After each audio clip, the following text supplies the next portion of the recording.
ಈಗ ಆರಂಭವಾಗ್ತಾ ಇದೆ ದೇಶದ ಅತಿ ದೊಡ್ಡ ಮೊಕದ್ದಮೆ ಆಪ್ಕಿ ಅದಾಲತ್ ರಜತ್ ಶರ್ಮಾ ಅವರೊಂದಿಗೆ. ನಮಸ್ಕಾರ. Thank you very much. ಬನ್ನಿ ಹಾಗಿದ್ರೆ ಶುರು ಮಾಡೋಣ ಆಪ್ಕಿ ಅದಾಲತ್ನಲ್ಲಿ ಇವತ್ತಿನ ಮೊಕದ್ದಮೆ. ಇವತ್ತಿನ ನಮ್ಮ ಅತಿಥಿ, ಇವರದ್ದು ಎಂಥ ವ್ಯಕ್ತಿತ್ವ ಅಂದ್ರೆ ಇವರಿಗೆ ಅನೇಕ ರೂಪಗಳಿವೆ. ಇವರೊಬ್ಬ ಸನ್ಯಾಸಿ, ಆಧ್ಯಾತ್ಮಿಕ ಗುರು, ಲೈಫ್ ಕೋಚ್, ರೈಟರ್ ಮತ್ತು ಸೋಷಿಯಲ್ ಮೀಡಿಯಾದ rock star. Please welcome Gaur Gopal Das.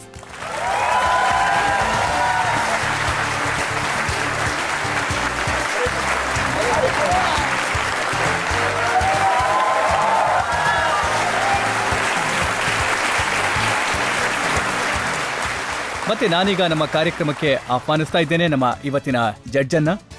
ನಮ್ಮ ಇವತ್ತಿನ ಜಡ್ಜ್ ಬಹಳನೇ ವಿಶೇಷವಾದವರು. ಇವರು ಜಗತ್ತಿನ ಹೆಸರಾಂತ ಡಿಪ್ಲೊಮ್ಯಾಟ್, ಫಾರ್ಮರ್ ಅಂಬಾಸಡರ್ ಕೂಡ, ಯುನೈಟೆಡ್ ನೇಷನ್ನಲ್ಲಿ ಅಸಿಸ್ಟೆಂಟ್ ಸೆಕ್ರೆಟರಿಯೇಟ್ ಜನರಲ್ ಆಗಿದ್ದಾರೆ. Please welcome Lakshmi Puri.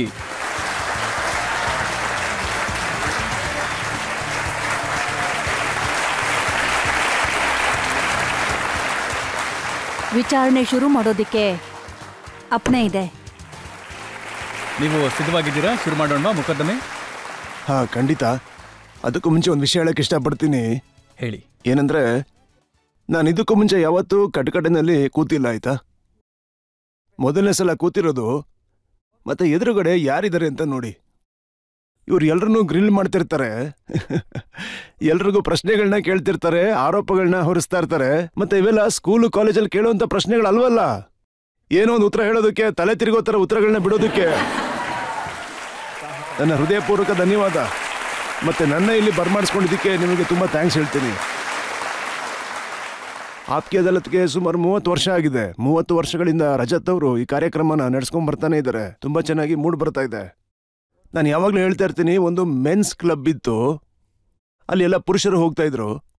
ಆ ಕ್ಲಬ್ಬಿನ ಹೆಡ್ ಅಂತ ಯಾರಿದ್ರು, ಮುಖ್ಯಸ್ಥರು, ಅವ್ರು ಹೇಳ್ತಾ ಇದ್ರು, ನಮ್ಮ ವರ್ಮಾ ಅವರು ಏನು ಕೂತಿದ್ದಾರೆ ಇಲ್ಲಿ, ಈ ವರ್ಮಾ ಅವರ 50ನೇ ವರ್ಷ ಅಂದ್ರೆ ಮದುವೆಯಾಗಿ 50ನೇ ಆನಿವರ್ಸರಿ. ವರ್ಮಾ ಅವ್ರನ್ನ ಕರೀತಾರೆ. ವರ್ಮಾ ಅವ್ರ ಹತ್ರ ಹೇಳ್ತಾರೆ, ಇಲ್ಲಿರೋ ಗಂಡಸರಿಗೆಲ್ಲ ಸ್ವಲ್ಪ ನಿಮ್ಮ ರಹಸ್ಯನ ಹೇಳಿ, 50 ವರ್ಷಗಳ ಕಾಲ ನೀವು ಸಂಸಾರ ಮಾಡಿದ್ದೀರಾ ಅಂತ. ಅದಷ್ಟು ಸುಲಭ ಅಲ್ಲ. 50 ವರ್ಷಗಳು ಸಂಸಾರ ಮಾಡೋದು ಅಂತಂದ್ರೆ ಏನು? ವರ್ಮಾ ಅವರು ಎಲ್ಲ ಗಂಡಸರನ್ನ ನೋಡ್ತಾರೆ. ಆಮೇಲೆ ಹೇಳ್ತಾರೆ, ನಾವು ಮದುವೆಯಾಗಿ ನಮ್ಮ 25ನೇ ವರ್ಷದ ಆನಿವರ್ಸರಿಲಿ ನಾನು ನನ್ನ ಹೆಂಡತಿಯನ್ನ ಸ್ವಿಟ್ಜರ್ಲೆಂಡ್ಗೆ ಕರ್ಕೊಂಡೋಗಿದ್ದೆ ಹಾಲಿಡೇಗೋಸ್ಕರ. ಆಗ ಕ್ಲಬ್ನ ಹೆಡ್ ಎಲ್ಲ ಗಂಡಸರನ್ನ ನೋಡಿ ಹೇಳ್ತಾರೆ, this is how you do it mister Verma ಅವರ ಹಾಗೆ. ಆಮೇಲೆ ಮುಖ್ಯಸ್ಥರು ವರ್ಮಾ ಅವ್ರನ್ನ ಕೇಳ್ತಾರೆ, ವರ್ಮಾ ಅವರೇ, ಈಗ 50 ವರ್ಷ ಆಗ್ತಿದೆ, 50 ವರ್ಷದ ಸಂಭ್ರಮಕ್ಕೆ ನೀವು ಏನ್ ಮಾಡ್ಬೇಕು ಅಂತಿದ್ದೀರಾ ಅಂತ. ಅದಕ್ಕೆ ಅವರು ಸ್ವಿಟ್ಜರ್ಲೆಂಡ್ ಹೋಗಿ ಅವಳನ್ನ ವಾಪಸ್ ಕರ್ಕೊಂಡ್ಬರ್ತೀನಿ ಅಂತ.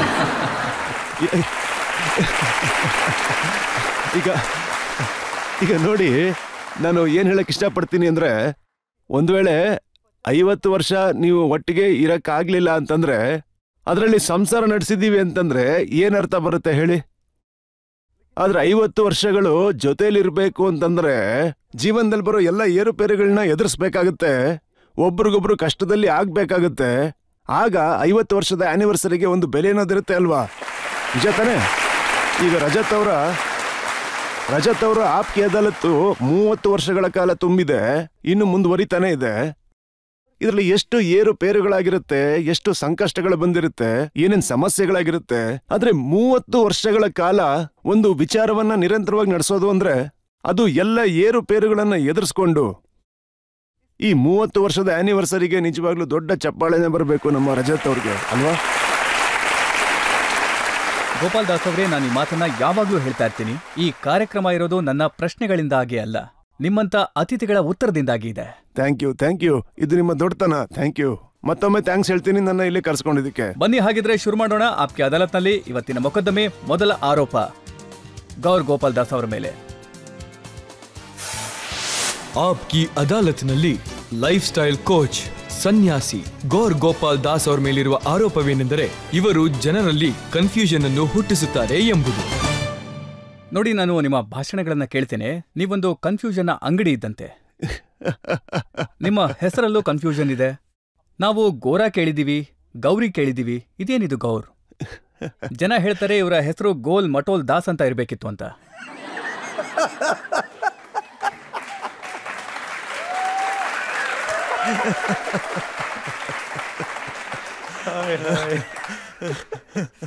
ನನ್ನ ಹೆಸರಿನ ಕನ್ಫ್ಯೂಷನ್ ಅಲ್ಲ. ಜನರು ನನಗೆ ಎಷ್ಟೆಲ್ಲ ಹೆಸರು ಕೊಟ್ಟಿದ್ದಾರೆ ಅಂತಂದ್ರೆ, ಈಗ ಹೊಸದಾಗಿ ಬೇರೆ ಆಡ್ ಮಾಡಿದ್ದಾರೆ ಗೌರವ್ ಗೋಪಾಲ್ ದಾಸ್ ಅಂತ. ಅಲ್ಲ, ಅದು ಸರಿಯಾಗಿದೆ, ಗೌರವ್ ಗೋಪಾಲ್ ದಾಸ್ ಅಂತ. ಯಾರೊಬ್ರು ರೀಸೆಂಟ್ ಆಗಿ ಹೇಳಿದ್ರು ಇವ್ರನ್ನ ಗೂಗಲ್ ಗೋಪಾಲ್ ದಾಸ್ ಅಂತ ಕರಿಬೇಕು ಅಂತ. ಮೊನ್ನೆ ಹೊಸದಾಗಿ ಓದ್ದೆ ಚಿಲ್ ಸ್ವಾಮೀಜಿ ಅಂತ. ಚಿಲ್ ಸ್ವಾಮೀಜಿ. ಇನ್ನೊಬ್ರು ಯಾರೋ ಬರ್ದಿದ್ರು ಪನ್ ವಾಲೆ ಬಾಬಾ, ಪನ್ ಅಂತ ಹೇಳ್ತಿರ್ತಾರೆ ಅಂತ. ಸೊ ಈ ತರ ಎಷ್ಟೋ ವಿಧವಾದ ಹೆಸರುಗಳನ್ನ ಕೊಡ್ತಾನೇ ಇರ್ತಾರೆ ನಮ್ಗೆ. ಅಲ್ಲ, ನಾನು ಎಷ್ಟೋ ಸಲ ಕೇಳ್ಕೊತೀನಿ ಹೆಸರಲ್ಲಿ ಏನಿರುತ್ತೆ ಅಂತ. ಒಬ್ರು ಅಮೆರಿಕನ್ ಕಪಲ್ ಇದ್ರು, ಹಸ್ಬೆಂಡ್ ಅಮೆರಿಕನ್, ವೈಫ್ ಇಂಡಿಯನ್. ಹೀಗೆ ಹೆಂಡತಿ ಗಂಡನನ್ನ ಕೇಳ್ತಾಳೆ, ನಮ್ಗೆ 2 ಮಕ್ಕಳು ಹುಟ್ಟಿದ್ದಾರೆ, ಅದು ಟ್ವಿನ್ಸು, ಅವಳಿ ಜೋಳಿ ಮಕ್ಕಳು, 2 ಗಂಡು ಮಕ್ಕಳು, ಏನ್ ಹೆಸರಿಡೋದು? ಗಂಡ ಹೇಳ್ತಾನೆ, ಚಿಂತೆ ಮಾಡ್ಬೇಡ, ನಮ್ಮ ಮಕ್ಕಳಿಗೆ ಮೊದಲನೇ ಸಲ ಅಮೆರಿಕನ್ ಹೆಸರಿಡೋಣ ಅಂತ. ಸೊ ಹೆಸರು ಪೀಟರ್ ಮತ್ತೆ ರಿಪೀಟರ್. 2ನೇ ಸಲ ಮತ್ತೆ ಅವಳಿ ಜೋಳಿ ಆಗುತ್ತೆ, ಹೆಣ್ಮಕ್ಳು ಹುಡ್ತಾರೆ. ಹೆಂಡತಿ ಕೇಳ್ತಾಳೆ, ಇವಾಗ ಏನ್ ಹೆಸರಿಡೋದು ಅಂತ. ಗಂಡ ಹೇಳ್ತಾನೆ, ಇಂಡಿಯನ್ ಹೆಸರಿಡೋಣ, ಹೆಣ್ಮಕ್ಳಲ್ವಾ ಅಂತ. ತಾರಾ, ಸಿತಾರ. 3ನೇ ಸಲ ಮತ್ತೆ ಅವಳಿ ಜೋಳಿ ಆಗೋಯ್ತು, ಒಟ್ಟು 6 ಮಕ್ಕಳು, ಗಂಡು ಮಕ್ಕಳಾಗ್ಬಿಟ್ರು. ಈಗೇನ್ ಹೆಸರಿಡೋದು? ಗಂಡ ಹೇಳ್ತಾನೆ, ಮ್ಯಾಕ್ಸ್ ಅಂಡ್ ಕ್ಲೈಮ್ಯಾಕ್ಸ್. 4ನೇ ಸಲ ಮತ್ತೆ ಅವಳಿ ಜೋಳಿ ಆಯ್ತು, ಈಗೇನ್ ಹೆಸರಿಡೋದು? ಒಟ್ಟು 8 ಜನ ಮಕ್ಕಳಾಗೋದ್ರು. ಗಂಡ ಹೇಳ್ತಾನೆ, ಸ್ಟಾಪ್ ಮತ್ತೆ ಫುಲ್ ಸ್ಟಾಪ್. ಇದಾದ್ಮೇಲೆ ಈಗ ಸಹಿಸ್ಕೊಳಕ್ ಆಗಲ್ಲ. ಅದಕ್ಕೆ ಎಷ್ಟೋ ಸಲ ಅನ್ಕೋತೀನಿ ಹೆಸರಲ್ಲಿ ಏನಿರುತ್ತೆ ಅಂತ. ನೋಡಿ, ಯಾವಾಗ್ಲೇನು ಅಂದ್ರೆ, ನಾವು ಹುಡ್ತೀವಲ್ವಾ, ಆಗ ನಮ್ಮ ಹತ್ರ ಬರೀ ಉಸಿರಿರುತ್ತೆ, ಹೆಸರಿರೋದಿಲ್ಲ. ಯಾರಾದ್ರೂ ಹೆಸರಿಟ್ಕೊಂಡೆ ಹುಟ್ಟಿರ್ತಾರ? ನನ್ನ ಹೆಸರು ಅಬ್ರಹಾಂ ಅಂತ, ನನ್ನ ಹೆಸರು ವಿಶಾಲ್ ಅಂತ. ನಾವು ಹುಟ್ಟೋವಾಗ ನೋಡಿ, ನಾವು ಬರೀ ಉಸಿರನ್ನ ತಗೊಂಬರ್ತೀವಿ, ಯಾವ ಹೆಸರನ್ನೂ ಅಲ್ಲ.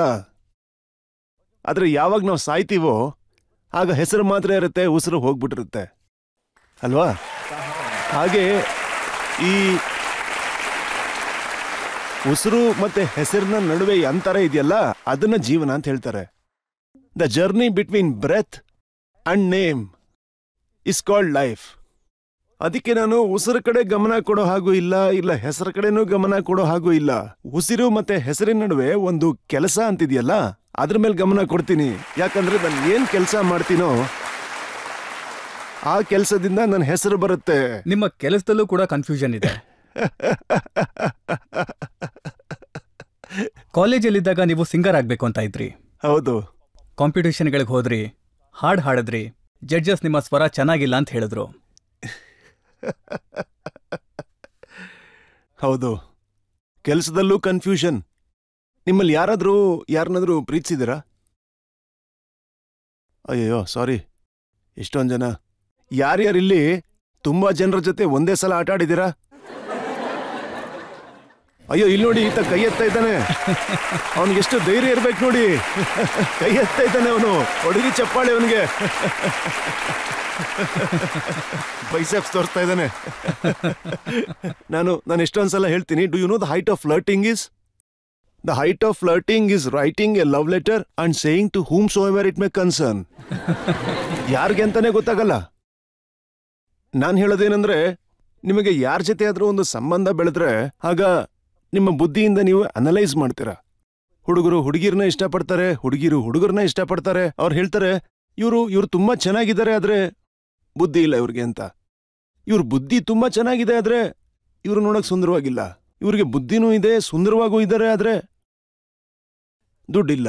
ಇವ್ರ ಹತ್ರ ಎಲ್ಲ ಇದೆ, ಆದ್ರೆ ಇವ್ರ ಫ್ಯಾಮಿಲಿ ಕಡೆ ಸರಿ ಇಲ್ಲ. ಈ ತರ ಎಷ್ಟೊಂದು ಆಪ್ಷನ್ಸ್ ಇರುತ್ತೆ ಅಲ್ವಾ? ನೀವು ಎಲ್ಲ ಆಪ್ಷನ್ಸ್ಗಳನ್ನು ಅನಲೈಸ್ ಮಾಡ್ತಾನೇ ಇರ್ತೀರಾ. ಆದ್ರೆ ಆಮೇಲೆ ಏನಾಗುತ್ತೆ? ನಿಮ್ಮ ಹೃದಯ ಹೊಡ್ಕೊಳ್ಳುತ್ತಲ್ಲ, ಯಾರು ಹೊಡ್ಕೊಳ್ಳುತ್ತೋ ಅವ್ರಿಗೆ ಜೀವನನ ಕೊಟ್ಬಿಡ್ತೀರಾ.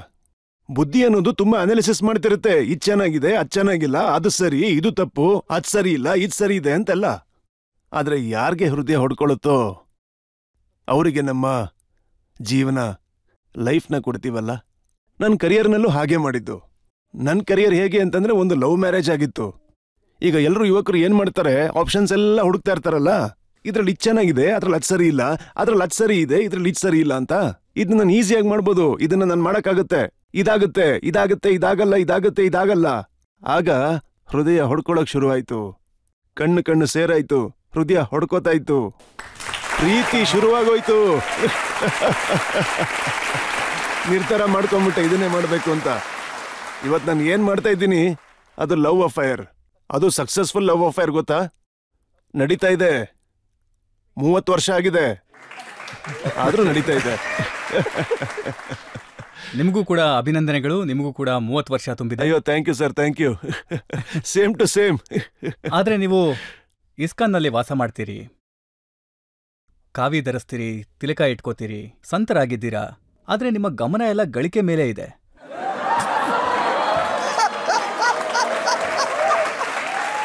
Hi hi hi hi hi. Rajat ಅವ್ರು ಬಿಡಲ್ಲ ನಮ್ಮನ್ನ ಇವತ್ತು. ಎಷ್ಟೋ ವರ್ಷಗಳ ಹಿಂದೆ ಆಗ ನನ್ನ ವಿಡಿಯೋ, ಒಂದು ಮೊದಲನೇ ವಿಡಿಯೋ ತುಂಬ ವೈರಲ್ ಆಗಿತ್ತು. ಅದೇನಂದ್ರೆ, ನಾನು ಒಂದು ಶೋನಲ್ಲಿ ಯುವಕರ ಬಗ್ಗೆ ಒಂದು ಮಾತು ಹೇಳಿದ್ದೆ. ನಾನು ಆ ಮಾತು ಹೇಳಿದಾಗ ಯಾರೋ ಒಬ್ರು ಆ ಒಂದು ವಿಚಾರನ ಔಟ್ ಆಫ್ ಕಾಂಟೆಕ್ಸ್ಟ್ ಮಾಡಿ ವೈರಲ್ ಮಾಡಿಬಿಟ್ರು. ಆದರೆ ಅವರಿಂದನೇ ನಮ್ಮ ಯಾತ್ರೆ ಶುರುವಾಗಿದ್ದು. ಇವತ್ತು ನಿಮ್ಮ ಮುಂದೆ ಇದ್ದೀನಿ ನಾನು. ಆ ವಿಡಿಯೋ ಬಂದಿಲ್ಲ ಅಂದಿದ್ರೆ ಇವತ್ತು ನಾನು ಇಲ್ಲಿಗೆ ಬರ್ತಾ ಇರಲಿಲ್ಲ. ಆ ವಿಡಿಯೋಲಿ ಏನು ಹೇಳಿದೆ ಅಂದರೆ, ಯಾರಾದರೂ ಟೀಚರ್, ಸ್ಕೂಲ್ ಟೀಚರ್ ಜೀವನ ಪೂರ್ತಿ ದುಡಿದ್ರು ಅಂತಂದ್ರೆ ಎಷ್ಟು ದುಡ್ಡನ್ನ ಅವರು ಉಳಿಸ್ಬೋದು ಹೇಳಿ? ಒಂದು 10 ಲಕ್ಷ, 5 ಲಕ್ಷ ಉಳಿಸ್ಬೋದಾ? ಒಬ್ಬ ಆವರೇಜ್ ಇಂಜಿನಿಯರ್ ಜೀವನ ಪೂರ್ತಿ ಕೆಲಸ ಮಾಡಿದ್ರೆ ಜೀವನ ಪೂರ್ತಿ ಅವರು ಎಷ್ಟು ಉಳಿಸ್ಬೋದು ಅಂತ ಹೇಳಿ? ಒಂದು 20-25 ಲಕ್ಷ ಅಲ್ವಾ?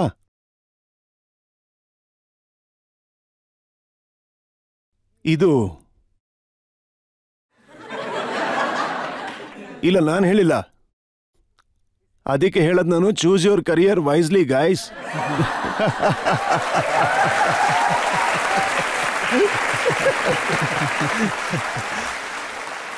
ಒಂದು ಸಲ ಒಬ್ಬ ಹುಡುಗ ಬಂದು, 25 ವರ್ಷದ ಹುಡುಗ ಅನ್ಸುತ್ತೆ, 80 ವರ್ಷದ ಮಹಿಳೆನ ಮದುವೆ ಆಗ್ತಾನೆ. 25 got married to 80 years old. ಆಗ ಅವನ ಫ್ರೆಂಡ್ ಕೇಳ್ತಾನೆ, ಲೋ, ನಿಂಗೆ 25 ವರ್ಷ, ಅವ್ರಿಗೆ 80 ವರ್ಷ, ತುಂಬಾ ಶ್ರೀಮಂತರಾಗಿದ್ರು, ಅವರಲ್ಲಿ ಏನ್ ನೋಡ್ದ ನೀನು ಅಂತ ಕೇಳ್ದ. ಅದಕ್ಕೆ ಅವನು ಹೇಳ್ತಾನೆ, ಮೊದಲಿಗೆ ಅವರ ಇನ್ಕಮ್, ಎರಡನೇದವ್ರಿಗೆ ದಿನ ಕಮ್ಮಿ, ಅದನ್ನ ನೋಡಿ ಮದುವೆ ಮಾಡ್ಕೊಂಡೆ ಅಂತ ಹೇಳ್ತಾನೆ. ನೋಡಿ, ಬಾಬಾ ಬಾಗೇಶ್ವರ್ ನಿಮಗಿಂತ ಮೇಲು. ಕಾವಿ ಬಟ್ಟೆನೂ ಹಾಕೊಂಡಿಲ್ಲ, ಮತ್ತೆ ಚೀಟಿ ತೆಗೆದು ಕೋಟಿಗಟ್ಟಲೆ ಜನರು ಫಾಲೋ ಮಾಡೋ ಹಾಗೆ ಮಾಡಿದ್ದಾರೆ. ಹೌದು, ನೀವು ರೀಲ್ಸ್ ಮಾಡ್ಕೊಂಡೇ ಇದ್ಬಿಟ್ರಿ. ಹೌದು.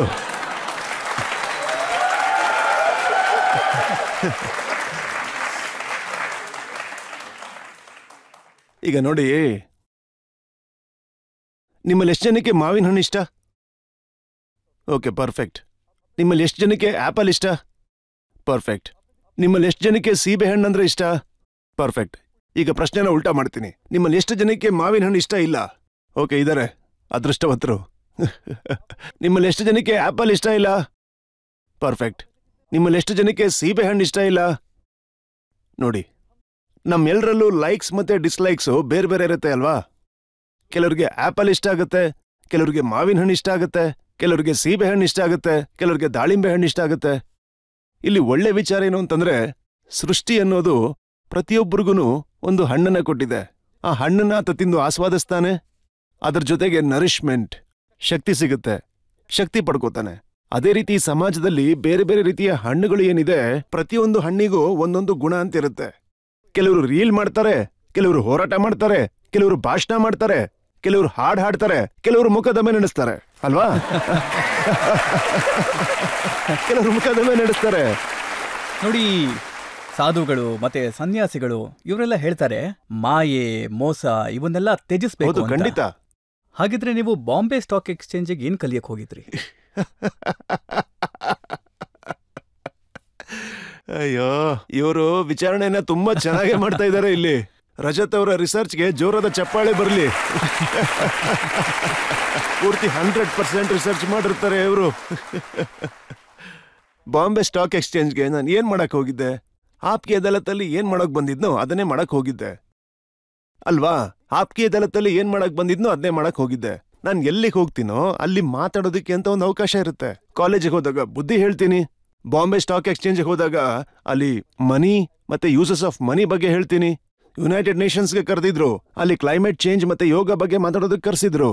ಎಲ್ಲಿಗೆ ಹೋಗ್ತೀನೋ ಆ ದೇಶದ ಹಾಗೆ ಅದರ ವೇಷ ಅಂದ್ರೆ ಮಾತಿನಲ್ಲಿ ಹಾಕೋಬೇಕಾಗತ್ತೆ. ಅದಕ್ಕೆ ಬಾಂಬೆ ಸ್ಟಾಕ್ ಎಕ್ಸ್ಚೇಂಜ್ಗೆ ಹೋಗಿದ್ದು. ನೋಡಿ, ಈಗ ನಿಮ್ಮನ್ನ ನೋಡಿದಂತ ಕೆಲವರು IIT ಇಂದ ಪಾಸ್ ಆಗಿದ್ದಾರೆ, IIM ಇಂದ ಪಾಸ್ ಆಗಿದ್ದಾರೆ, ಕೆಲವರಿಗೆ ಮೈಕ್ರೋಸಾಫ್ಟ್ ಅಲ್ಲಿ ಕೆಲಸ ಸಿಕ್ಕಿದೆ. ಅವರು ಕೂಡ ಅನ್ಕೋತಾ ಇದ್ದಾರೆ ಸಂತರಾಗ್ಬಿಡೋಣ ಅಂತ. ಸನ್ಯಾಸಿ ಆದ್ರೆ ಸಾಕಷ್ಟು ಗಳಿಸಬಹುದು. ನೋಡಿ, ಇಲ್ಲಿ ಏನು ಅಂದ್ರೆ ಸಾಧು ಅಥವಾ ಸನ್ಯಾಸಿ ಆಗೋದು ದುಡ್ಡು ಮಾಡೋದಕ್ಕೆ ಅಂತ ಅಲ್ವೇ ಅಲ್ಲ. ಇಲ್ಲಿ ಎಷ್ಟು ಜನ ಸ್ಯಾಫ್ರಾನ್ ಕೇಸರಿ ನೋಡಿದಿರಾ ಅಲ್ವಾ? ನಾವೆಲ್ಲ ತಿಂದಿರ್ತೀವಿ. ಪಾಯಸದಲ್ಲಿ ಕೇಸರಿ ಇರುತ್ತೆ, ರಸಮಲೈನಲ್ಲಿರುತ್ತೆ. ನೀವು ಕೇಸರಿ ಮೇಲೆ ಪ್ರಯೋಗ ಮಾಡಿದ್ರೆ ನಿಮ್ಮಲ್ಲಿ ಯಾರಾದ್ರೂ ಕುಕ್ಕಿಂಗ್ ಮಾಡ್ತೀರಾ, ಅಡಿಗೆ ಮಾಡ್ತೀರಾ? ನೋಡಿ, ಕೇಸರಿ ಯೂಸ್ ಮಾಡ್ಬೇಕಾದ್ರೆ ಕೇಸರಿಲಿ ಸ್ವಲ್ಪ ಮಾಯಿಶ್ಚರ್ ಆಗುತ್ತೆ. ಅದಕ್ಕೆ ಅದನ್ನ ಮೊದಲು ತವಾ ಮೇಲೆ ಹಾಕಿ ಫ್ರೈ ಮಾಡ್ತಾರೆ, ಅದರ ಮಾಯಿಶ್ಚರ್ ಹೋಗ್ಲಿ ಅಂತ. ಅದನ್ನ ತವಾ ಮೇಲೆ ಬಿಸಿ ಮಾಡಿದ ನಂತರ ಸ್ವಲ್ಪ ಹಾಲ್ನ ಹಾಕೊಂಡು ಆ ಕೇಸರಿನ ತೇದ್ತಾ ಹೋಗ್ತಾರೆ, ಚೆನ್ನಾಗಿ ತೇದ್ತಾರೆ. ಕೇಸರಿನ ಹಾಗೆ ತೇದುವಾಗ ಮೊದಲು ಅದನ್ನ ಬಿಸಿ ಮಾಡಬೇಕಾಗತ್ತೆ, ಆಮೇಲೆ ಹಾಲು ಹಾಕಿ ತೇದ್ಬೇಕಾಗತ್ತೆ, ಆಮೇಲೆ ನಿಧಾನವಾಗಿ ಅದರ ಘಮ, ಅದರ ರುಚಿ, ಅದರ ಬಣ್ಣ ಹಾಲಿನಲ್ಲಿ ಬರುತ್ತೆ. ಅದನ್ನ ನಾವು ಪದಾರ್ಥಗಳಿಗೆ ಬಳಸ್ಕೋತೀವಿ. ಕೇಸರಿ ಬಣ್ಣದ ಅರ್ಥನೇ ಇದು. ಮೊದಲು ತುಂಬಾ ಸುಡ್ತೀವಿ, ತಪಸ್ಸು ಅನ್ನೋ ಬೆಂಕಿನಲ್ಲಿ, ಕೆಲವು ಸಲ ಅವಮಾನ ಅನ್ನೋ ಬೆಂಕಿನಲ್ಲಿ. ಯಾವ ರೀತಿ ಅವಮಾನಗಳನ್ನ ಫೇಸ್ ಮಾಡಿರ್ತೀವಿ ಗೊತ್ತಾ? ಹೇಗೆ ಹೇಳಿ ಸರ್? ಈಗಂತೂ ಸೋಷಿಯಲ್ ಮೀಡಿಯಾ ಇರೋದ್ರಿಂದ ಎಲ್ಲ ಬರ್ತಾ ಇದೆ. जिनके ना आते थे जवाब उनके सलाम आने लगे. मेरा वक्त क्या बदला, मेरे नीम के पेड़ पे आम आने लगे. ಈಗೆಲ್ಲ ಹೊರಗೆ ಬರ್ತಿದ್ದಾರೆ, ಈಗ ಎಲ್ರಿಗೂ ಕಾಣಿಸ್ತಾ ಇದ್ದಾರೆ. ಮೊದಲಿದ್ದ ಜೀವನನ ಯಾರೂ ನೋಡಿಲ್ಲ, ಯಾವ ರೀತಿ ತಪಸ್ ಮಾಡಿದೀವಿ ಅಂತ ಯಾರೂ ನೋಡಿಲ್ಲ. ರಾತ್ರಿ 1:30 ಮಲ್ಕೊಂಡು 3 ಗಂಟೆಗೆದ್ದು ಸಾಧನೆ ಮಾಡಿರೋದನ್ನ ಯಾರೂ ನೋಡಿಲ್ಲ. ಸಾಧು ಸನ್ಯಾಸಿಗಳು ಆಗೋದು ಅಂತಂದ್ರೆ ಕೇಸರಿಯಾಗಿರ್ಬೇಕು, ಉರಿಬೇಕು, ಆ ಬಿಸಿಯಲ್ಲಿ ಬೇಯಬೇಕು, ತಮ್ಮನ್ನ ತಾವು ತೇದ್ಕೋಬೇಕು, ಇನ್ನೊಬ್ರ ಜೀವನದಲ್ಲಿ ಬಣ್ಣ ತುಂಬಬೇಕು, ರುಚಿನ ತುಂಬಬೇಕು, ಘಮ ತರಬೇಕು. ಈ ರೀತಿ ಮಾಡಿದಾಗ ಅವ್ರನ್ನ ಸಾಧು ಸಂತರು ಅಂತ ನೋಡಿ. ಒಂದ್ಸಲ ನೀವೇ ಹೇಳಿದ್ರಿ, ಯಾರು CEO ಆಗಿದ್ದಾರೆ, ಯಾರು ವಿದ್ಯಾವಂತರಿದ್ದಾರೆ, ಕಂಪನಿಗಳಲ್ಲಿ ಕೆಲಸ ಮಾಡ್ತಾರೆ, ಅವರು ಕೂಡ ಸನ್ಯಾಸಿ ಆಗಬಹುದು. ಮತ್ತೆ ಒಬ್ರಂತೂ ತಮ್ಮ ಟೈ ಮತ್ತೆ ಕೋಟನ್ನ ಬಿಚ್ಚಿಟ್ಟು ಕಾವಿ ಧರಿಸ್ಕೊಂಡು ಹೋದ್ರು, ತಮ್ಮ ಕೆಲಸ ಕಳ್ಕೊಂಡ್ರು. ಪ್ಯಾಬ್ಲೋ ಪಿಕಾಸೋ ಹತ್ರ ಯಾರೋ ಬಂದು ಕೇಳ್ತಾರೆ, ಒಂದು ಹೆಂಗ್ಸು, ಸರ್ ನನ್ನೊಂದು ಪೆನ್ಸಿಲ್ ಸ್ಕೆಚ್ ಮಾಡ್ಕೊಡ್ತೀರಾ ಅಂತ. ಪ್ಯಾಬ್ಲೋರು 30 ಸೆಕೆಂಡಲ್ಲಿ ಅವ್ರ ಪೆನ್ಸಿಲ್ ಸ್ಕೆಚ್ ಮಾಡ್ಬಿಟ್ಟು ಅವ್ರ ಕೈಗೆ ಕೊಡ್ತಾರೆ. ಕೊಟ್ಟು $30,000 ಅಂತ ಹೇಳ್ತಾರೆ. ಮೇಡಮ್ ಹೇಳ್ತಾರೆ, ಪ್ಯಾಬ್ಲೋ ಅಲ್ಲ, 30 ಸೆಕೆಂಡಲ್ಲಿ ಮಾಡಿದಿರ, ಅದಕ್ಕೆ $30,000. ಪ್ಯಾಬ್ಲೋ ಹೇಳ್ತಾರೆ, ನೋಡಿ ಮೇಡಮ್, ಈ $30,000 ಇದು 30 ಸೆಕೆಂಡಲ್ಲಿ ನಾನು ಸ್ಕೆಚ್ ಮಾಡಿದ್ದಕ್ಕಂತೂ ಅಲ್ಲ. ಈ $30,000 ನಾನು 30 ವರ್ಷ ಕಷ್ಟಪಟ್ಟಿದ್ನಲ್ಲ, ಅದಕ್ಕೆ ಇವತ್ತು 30 ಸೆಕೆಂಡಲ್ಲಿ ಮಾಡ್ಕೊಡಕ್ಕಾಗಿದ್ದು. ಅದು ಸಂಬಂಧನೇ ಆಗಿರಲಿ, ನಿಮ್ಮ ಕೆಲಸದ ವಿಷಯ ಆಗಿರಲಿ, ನಿಮ್ಮ ಇನ್ವೆಸ್ಟ್ಮೆಂಟ್ಸ್ ಆಗಿರಲಿ, ಅಥವಾ ನಿಮ್ಮ ಹೆಲ್ತ್ ಆಗಿರಲಿ, ಒಂದಿನದಲ್ಲಿ ಆಗೋದಕ್ಕೆ ಸಾಧ್ಯ ಇಲ್ವಲ್ಲ. ಡಯಟ್ ಕಂಟ್ರೋಲ್ ಮಾಡಬೇಕಾಗತ್ತೆ, ಓಡ್ಬೇಕಾಗತ್ತೆ, ನಡಿಬೇಕಾಗತ್ತೆ, ಎಷ್ಟು ವರ್ಷಗಳು ಬೇಕಾಗತ್ತೆ ಇಲ್ಲಿರೋ ಟೈರ್ ಕಮ್ಮಿ ಆಗ್ಬೇಕು ಅಂದ್ರೆ. ಇದೇ ಪ್ರಕಾರವಾಗಿ ತಾನೇ ಯಾರಾದ್ರೂ ಸಾಧು ಸಂತರು ಕೂಡ ಆಗೋದು. ಅಲ್ಲ, ಒಂದಿನ ಒಂದು ವಿಚಾರ ಬಂದ್ಬಿಡ್ತು ಅಂತ ಟ್ಯಾಗು ಸೂಟೆಲ್ಲ ಹಾಕೊಂಡು ಸ್ಟೈಲ್ ಆಗಿ ಆಫೀಸ್ಗೆ ಹೋಗ್ಬಿಟ್ರೆ ಮುಗಿತಾ ಕಥೆಯಲ್ಲಿ. ಆದ್ರೆ ಇಲ್ಲಿ ಏನಾಗ್ತಿದೆ, ಇದೊಂದು ಯಾತ್ರೆ, ಇದೊಂದು ಪ್ರಯಾಣ.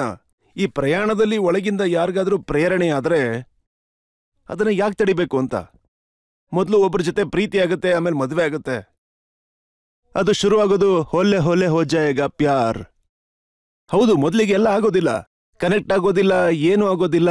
ಹೊಲ ಹೊಲ ಹೋ ಜಾಯೇಗಾ ಪ್ಯಾರ್. ಜೊತೆಲಿ ಹೋಗ್ಬೇಕು, ಅಡ್ಜಸ್ಟ್ ಮಾಡ್ಕೋಬೇಕಾಗತ್ತೆ. ಆಮೇಲೆ ಒಂದಿನ ಏನ್ ಹಾಡು ಹಾಡ್ತೀರಾ? तुझ में रब दिखता है यारा मैं क्या करूं. ಆದ್ರೆ ಶುರು ಎಲ್ಲಿಂದ ಆಗಿದ್ದು? ಹೊಲ್ಲೆ ಹೊಲ್ಲೆ ಹೋ ಜಾಯೇಗಾ ಪ್ಯಾರ್. ಮೊದಲನೇ ದಿನ ದೇವ್ರು ಕಾಣ್ಲಿಲ್ಲ ತಾನೆ. ಇದನ್ನೇ ಒಂದು ಜರ್ನಿ ಅಂತ ಹೇಳೋದು. ಸಂಬಂಧಗಳಲ್ಲಿ ಲಾಂಗ್ ಟರ್ಮ್ ರಿಲೇಶನ್ಶಿಪ್ಸ್ ಅಂತ ಏನಿರುತ್ತೆ, ಆಗ ಹೊಲೆ ಹೊಲೆಯಿಂದ ತುಜ್ಮೇ ರಬ್ಬ ದಿಕ್ತಾ ತನಕ ಹೋಗುತ್ತೆ. ಈಗ ನಮ್ಮ ಪ್ರೊಫೆಷನ್ನೇ ನೋಡಿ, ಮೊದಲನೇ ದಿನನೇ ಬಂದ್ಬಿಟ್ಟು ಉಸ್ತಾದ್ ಆಗ್ಬಿಡಕ್ಕಾಗತ್ತಾ? ಆಗಲ್ಲ ತಾನೆ. ಜರ್ನಿ ಇರುತ್ತೆ, ಪ್ರಯಾಣ ಇರುತ್ತೆ, ಒಂದು ಯಾತ್ರೆ ಆಗಿರುತ್ತೆ. ಮಾಡ್ತಾನೆ ಇರ್ತೀವಿ, ನಿರಂತರವಾಗಿ ಒಂದು ಎಕ್ಸಲೆನ್ಸ್ಗೋಸ್ಕರ ನಡೀತಾ ಇರುತ್ತೆ. ಪ್ರೇಕ್ಷಕರಿಂದ ಒಂದೆರಡು ಪ್ರಶ್ನೆಗಳನ್ನ ತಗೊಳ್ಳೋಣ. ಸರ್, ನೀವು ಸೋಷಿಯಲ್ ಮೀಡಿಯಾ ಪ್ಲಾಟ್ಫಾರ್ಮ್ಸ್ ಅಲ್ಲಿ ಎಷ್ಟು ಹಿಟ್ ಆಗಿದ್ದೀರಾ ಅಂದ್ರೆ, ಯಾವ ಲೆವೆಲ್ ಅಂದ್ರೆ ಜನಗಳು ವರ್ಷಾನ್ಗಟ್ಲೆಯಿಂದ ರೀಲ್ಸ್ ಮಾಡ್ತಾನೆ ಬಂದಿದ್ದಾರೆ. First thing is being at the right place at the right time. ನಾನು ಈ ಸೋಷಿಯಲ್ ಮೀಡಿಯಾ ಜರ್ನಿನ ಶುರು ಮಾಡಿದಾಗ ಸೋಷಿಯಲ್ ಮೀಡಿಯಾ ಅಷ್ಟು ದೊಡ್ಡದಾಗಿ ಬೆಳೆದಿರಲಿಲ್ಲ. ಆಗ ಸೋಷಿಯಲ್ ಮೀಡಿಯಾ ಇನ್ಫ್ಲೂಯೆನ್ಸರ್ಸು ಇಷ್ಟೊಂದು ಜನ ಇರಲಿಲ್ಲ. ಆಗ ಸೋಷಿಯಲ್ ಮೀಡಿಯಾ ಗ್ರೋತ್ ಆಗುವಂಥದ್ದು ಕಷ್ಟ ಇತ್ತು. ಇವತ್ತಿಗೆ ಕಂಪೇರ್ ಮಾಡಿದ್ರೆ ಅದು ಕಷ್ಟನೇ.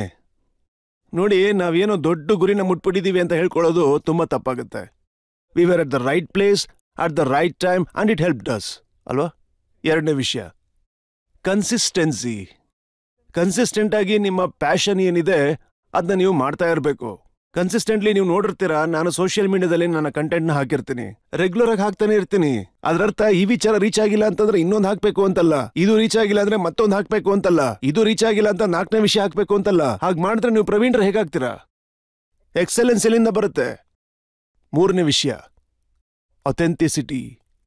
ಇನ್ನೊಬ್ರು ಯಾರಾದ್ರೂ ಏನಾದ್ರೂ ಮಾಡ್ತಿದ್ರೆ ಅವ್ರನ್ನ ನೋಡ್ಕೊಂಡು ನಾವು ಅದನ್ನೇ ಮಾಡಿದ್ರೆ ಏನ್ ಚೆನ್ನಾಗಿರುತ್ತೆ ನೋಡಿ. ಅಂಥವ್ರಿಗೆ ನಾನು ಯಾವಾಗ್ಲೂ ಹೇಳ್ತಾ ಇರ್ತೀನಿ, ಇಬ್ರು ಕಪಲ್ಸ್ ಇಂಡಿಯಾದಲ್ಲಿ ಮೀಟ್ ಆದ್ರೆ ಆ ಹೆಂಗಸರು ಒಬ್ರಿಗೊಬ್ರು ಅವ್ರು ಹಾಕೊಂಡ್ರೋ ಬಟ್ಟೆ ಒಡವೆಗಳನ್ನ ನೋಡ್ತಾರೆ, ಹಾಗೆ ಗಂಡಸರು ಆ ಇನ್ನೊಬ್ರು ಹೆಂಡತಿ ನೋಡ್ತಾರೆ. ಸಾರಿ ಆಯ್ತಾ? ಈಗ ಏನಂದ್ರೆ, ಸಾರಿನಲ್ಲಿ ಒಂದು ಕಂಟೆಂಪ್ರರಿ ಸ್ಲ್ಯಾಂಗ್ ಯೂಸ್ ಮಾಡ್ತಾ ಇದ್ದೀನಿ. ನಮ್ಮಲ್ಲಿ ಕಂಪ್ಯಾರಿಸನ್ ಮಾಡೋಂಥ ಹುಳ ತಲೆ ಒಳಗೆ ಕೂತ್ಕೊಂಡ್ಬಿಟ್ಟಿದೆ. ಇನ್ನೊಬ್ಬರನ್ನ ನೋಡ್ಕೊಂಡು ಅವ್ರ ಹಾಗೆ ಜೀವನ ಮಾಡಬೇಕು ಅಂತ ಅನ್ಕೊಳ್ಳೋದು ಅಥೆಂಟಿಸಿಟಿ ಅಂತ ಹೇಗೆ ಹೇಳಕ್ಕಾಗತ್ತೆ? ನಾನು ಒರಿಜಿನಲ್ಲು, ಯಾವುದೋ ಜೆರಾಕ್ಸ್ ಕಾಪಿ, ಫೋಟೋ ಕಾಪಿ ಅಲ್ಲ. ದೇವ್ರನ್ನ ಇಲ್ಲಿ ಕಳಿಸಿರೋದು ಒರಿಜಿನಲ್ ಆಗಿರೋದಕ್ಕೆ. ಇನ್ನೊಬ್ಬರ ತರ ಇರಬೇಕು ಅನ್ಕೊಂಡಿದ್ರೆ ನಾನು ಬರ್ಬೇಕಾದ್ರೇನೆ ದೇವ್ರ ಹತ್ರ ಕೇಳ್ಕೊಂಬರ್ತಾ ಇದ್ದೆ ಅವ್ರ ತರ ಇರಬೇಕು ಅಂತ. ಈಗ ಫಿಂಗರ್ ಪ್ರಿಂಟ್ ಇದೆಯಲ್ಲ, ಎಲ್ರದ್ದು ಯೂನಿಕ್ ಆಗಿರುತ್ತೆ ತಾನೆ. ಯಾವೊಬ್ಬ ವ್ಯಕ್ತಿಯ ಫಿಂಗರ್ ಪ್ರಿಂಟ್ ಇನ್ನೊಬ್ಬ ವ್ಯಕ್ತಿಗೆ ಮ್ಯಾಚ್ ಆಗೋದಿಲ್ಲ. ನಿಮ್ ಫಿಂಗರ್ ಪ್ರಿಂಟ್ ಯೂನಿಕ್ ಆಗಿದೆ ಅಂತಂದ್ರೆ ನೀವು ಕೂಡ ನಿಮ್ಮ ಇಂಪ್ರಿಂಟ್ ನ ಯೂನಿಕ್ ಆಗಿ ಇಟ್ಕೊಳ್ಳಿ. ಯಾಕೆ ಇನ್ನೊಬ್ಬರ ತರ ಇರಬೇಕು ಅಂತ ಪ್ರಿಂಟ್ ಬಯಸ್ತೀರಾ? ಅದರಿಂದಾನೇ ಕಂಪ್ಯಾರಿಸನ್. ನಿಮ್ಮ ಜರ್ನಿಯಲ್ಲಿ ಇನ್ನೊಬ್ಬರನ್ನ ಇಟ್ಕೊಂಡು ಕಂಪೇರ್ ಮಾಡ್ಕೊಳ್ಳೋಂಥದ್ದು ಇದು ತುಂಬಾ ತಪ್ಪಾಗುತ್ತೆ. ಅಥೆಂಟಿಸಿಟಿ ಆಗಿರ್ಬೇಕು. ಹಾಗೆ ನಂಬರ್ 4, ಒಂದು ವಿಷಯ ಹೇಳ, ಈ ನಂಬರ್ಸ್ ಹಿಂದೆ ಹೋಗ್ಬೇಡಿ. ಈ ಸೋಷಿಯಲ್ ಮೀಡಿಯಾ ಏನಿದೆ ಇದು ನಮ್ಮನ್ನ ನಂಬರ್ಸ್ ಹಿಂದೆ ಹೋಗೋ ತರ ಮಾಡ್ಬಿಟ್ಟಿದೆ. ಎಲ್ಲ ರೂಢಿ ಆಗ್ಬಿಟ್ಟಿದೆ. ನೀವು ಇಂಪ್ಯಾಕ್ಟ್ ಹಿಂದೆ ಹೋಗಿ. ಇಂಪ್ಯಾಕ್ಟ್ ಆದ್ರೆ ನಂಬರ್ ತಾನಾಗ್ತಾನೆ ಬರುತ್ತೆ. ಬರ್ಲಿಲ್ಲ ಅಂದ್ರೂ ಕೆಲವ್ರ ಮನ್ಸನ್ನ ಗೆದ್ದಿರ್ತೀರ ನೀವು, ಕೆಲವ್ರ ಜೀವನ ಬದಲಾಗಿರುತ್ತೆ. ಒಂದ್ ವೇಳೆ ನೀವು ಮೇಕಪ್ ಆರ್ಟಿಸ್ಟ್ ಆಗಿದ್ರೆ, ಎಕ್ಸಾಂಪಲ್, ಯಾರಿಗೂ ತುಂಬಾ ಸಮಸ್ಯೆ ಆಗಿರುತ್ತೆ ಅನ್ಕೊಳ್ಳಿ, ಅವರು ಏನೋ ಆಡಿಷನ್ಗೆ ಹೋಗ್ಬೇಕಾದ್ರೆ ನಿಮ್ಮ ಒಂದು ರೀಲ್ನಿಂದ ಅವ್ರಿಗೆ ಒಂದು ಟಿಪ್ ಸಿಕ್ತು ಅಂತಂದ್ರೆ ಅವ್ರಿಗೆ ಸೆಲೆಕ್ಷನ್ ಆಗಿರುತ್ತಲ್ಲ, ನೀವು ಅವ್ರ ಜೀವನನ ಬದಲಾಯಿಸಿರ್ತೀರ ಆಡಿಷನ್ನಲ್ಲಿ ಅಲ್ವಾ. ಅದರಿಂದ ಸೋಷಿಯಲ್ ಮೀಡಿಯಾ ಜರ್ನಿಯಲ್ಲಿ ಆದ್ರೆ ನೋಡಿ, ಸಾಕಷ್ಟು ಜನ ಇದ್ದಾರೆ, ಅವರು ರೀಲ್ಸ್ ಮಾಡೋ ಹುಚ್ಚಲ್ಲಿ ತಮ್ಮ ಪ್ರಾಣನೇ ಕಳ್ಕೋತಾ ಇದ್ದಾರೆ. ನಾವಂತೂ ಪ್ರತಿದಿನ ಇಂಥ ವಿಡಿಯೋಗಳನ್ನ ನೋಡ್ತಾ ಇರ್ತೀವಿ. ಯಾರೋ ಒಬ್ರು ಗುಂಡಿಗೆ ಬಿದ್ರು, ಯಾರದ್ದೋ ಕಾರು ಹೊಂಡಕ್ಕೆ ಬೀಳುತ್ತೆ, ಯಾರಿಗೋ ಒಬ್ರಿಗೆ ರಸ್ತೆನಲ್ಲಿ ಆಕ್ಸಿಡೆಂಟ್ ಆಗತ್ತೆ, ಯಾರೋ ಮೇಲಿಂದ ಕೆಳಗಡೆ ಬೀಳ್ತಾರೆ, ಒಬ್ರು ನೀರಿನಲ್ಲಿ ಮುಳುಗ್ತಾರೆ ಅಂತ ಅವ್ರಿಗೇನ್ ಹೇಳ್ತೀರಾ?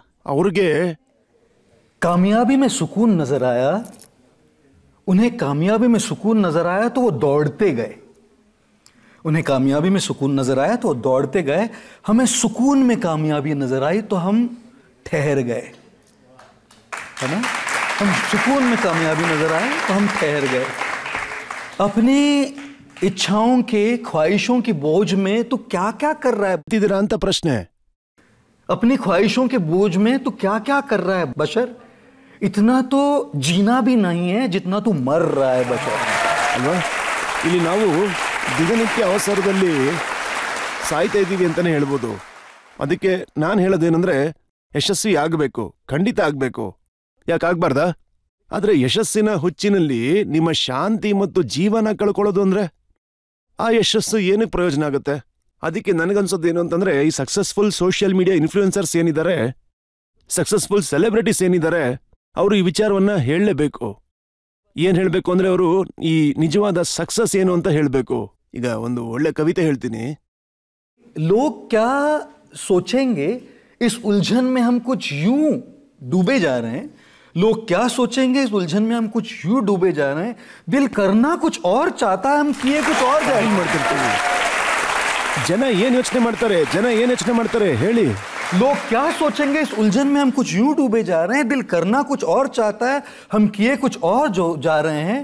सोचते हैं वक्त बहुत है हमारे पास, सोचते हैं वक्त बहुत है हमारे पास, अभी क्या इतनी जल्दी पड़ी है, अभी औरों के हिसाब से जी लेते हैं, हमारे पास वो सारी उम्र पड़ी है। दिल और दिमाग की इस कश्मकश में, दिल और दिमाग के इस कश्मकश में जिंदगी के पन्ने बड़ी रफ्तार से पलटते जा रहे हैं। इतना तो हम जिए भी नहीं जनाब अब तक, जितना हम बेवजह रोज मरे जा रहे हैं। ನನಗೊಂದು ಮಾತು ಹೇಳ ರಜತ್ ಅವರೇ, ರೀಲ್ ಮಾಡ್ತಾ ಮಾಡ್ತಾ ಫಿಸಿಕಲಿ ಸತ್ತಿರೋರ ಸಂಖ್ಯೆ ಕಡಿಮೆನೇ ಇದೆ. ಅಂದ್ರೆ ಪ್ರಾರ್ಥನೆ ಮಾಡ್ಕೋಬೇಕು, ಎಜುಕೇಟ್ ಮಾಡಬೇಕು, ಆ ರೀತಿ ಆಗ್ಬಾರ್ದು ಅಂತ. ಆದ್ರೆ ರೀಲ್ ಮಾಡಬೇಕು ಅಂತ ಹುಚ್ಚಲ್ಲಿ ಮೆಂಟಲಿ ಆಗಿ ಸಾಯ್ತಾ ಇದಾರಲ್ಲ ದಿನಾನು, ಅವ್ರ ಸಂಖ್ಯೆ ತುಂಬಾನೇ ಜಾಸ್ತಿ ಇದೆ.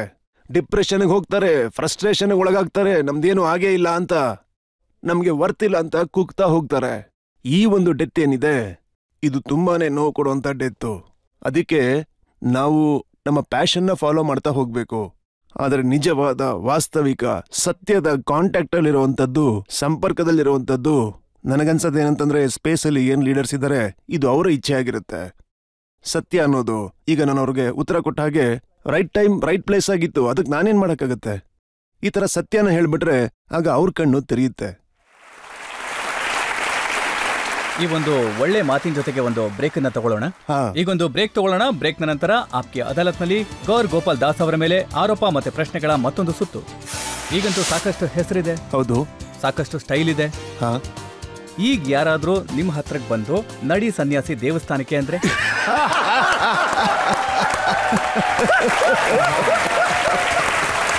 ಇವ್ರಿಗೋಸ್ಕರ ನಾನು ಚಪ್ಪಾಳೆ ತರ್ತಾ ಇದ್ದೀನಿ.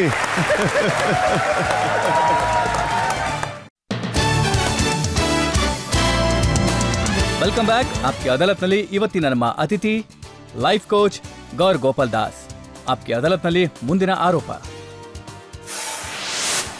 ಆಪ್ಕಿ ಅದಾಲತ್ನಲ್ಲಿ ಲೈಫ್ ಸ್ಟೈಲ್ ಕೋಚ್ ಸನ್ಯಾಸಿ ಗೌರ್ ಗೋಪಾಲ್ ದಾಸ್ ಅವರ ಮೇಲಿರುವ ಆರೋಪವೇನೆಂದರೆ ಇವರು ಜನರನ್ನು ಮೂರ್ಖನನ್ನಾಗಿ ಮಾಡ್ತಾರೆ ಎಂಬುದು. ನೋಡಿ, ಇಷ್ಟು ದಿನ ನೀವು ಜನಗಳಿಗೆ ಪ್ರೀತಿ, ವಾತ್ಸಲ್ಯ, ಲವ್ ಲೈಫ್ ಇದ್ರ ಬಗ್ಗೆ ಹೇಳ್ತಾ ಇದ್ರಿ. ನೀವು ಕೂಡ ಜೀವನದಲ್ಲಿ ಯಾರನ್ನಾದ್ರೂ ಪ್ರೀತಿಸಿದ್ರಾ?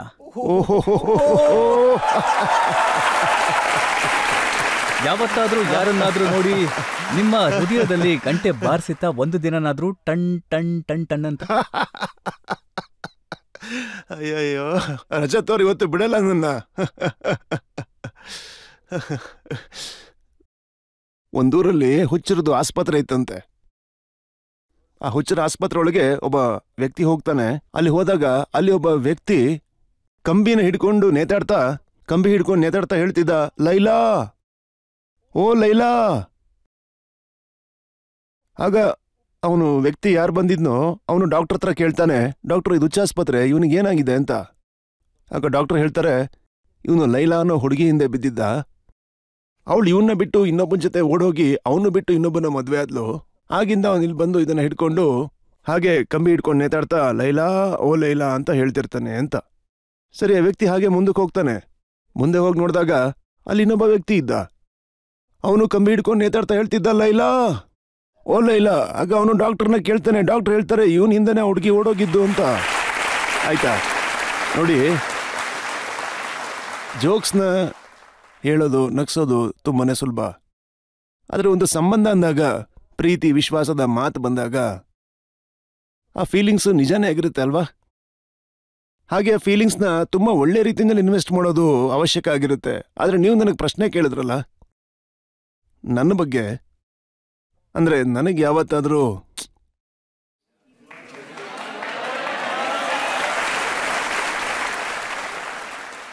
ಅಂದ್ರೆ ನನ್ನ ಜೀವನದಲ್ಲಿ ಯಾರಾದ್ರೂ ಅನಾಮಿಕ ಇಲ್ಲ ಅಂತ? ಹೆಸರೇ ಇಲ್ಲ, ಅನಾಮಿಕ. ಆನೆಸ್ಟ್ ಆಗಿ ಹೇಳ,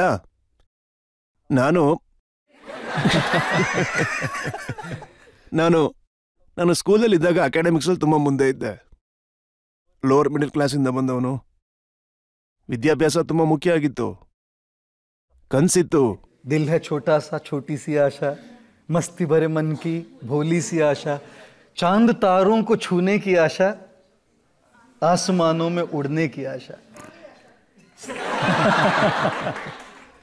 ಆಶಾ ಎಲ್ಲಿ ಹೋದ್ರು ಅಂತ ಕೇಳ್ತಾ ಇದ್ದಾರೆ. ನನ್ನ ತಾಯಿ ಹೆಸರು ಆಶಾ ಅಂತ ಆಯ್ತಾ?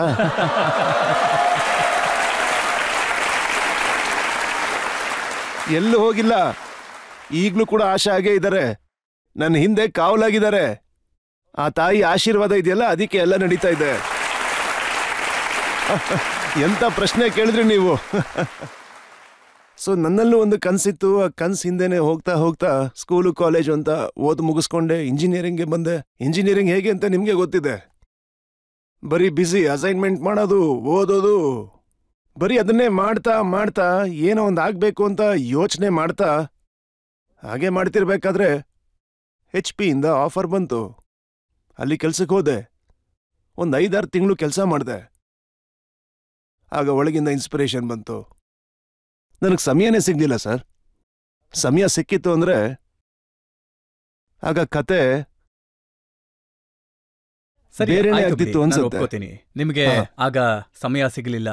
ಆ ಸಮಯದಲ್ಲಿ ನಿಮ್ಮ ಗುರಿ ಬೇರೆನೇ ಇತ್ತು, ಸನ್ಯಾಸಿ ಹಾ. ಆದ್ರಿ. ಈಗಂತೂ ಸಾಕಷ್ಟು ಹೆಸರಿದೆ, ಹೌದು. ಸಾಕಷ್ಟು ಸ್ಟೈಲ್ ಇದೆ. ಹಾ. ಈಗ ಯಾರಾದ್ರೂ ನಿಮ್ಮ ಹತ್ರಕ್ಕೆ ಬಂದು ನಡಿ ಸನ್ಯಾಸಿ ದೇವಸ್ಥಾನಕ್ಕೆ ಅಂದ್ರೆ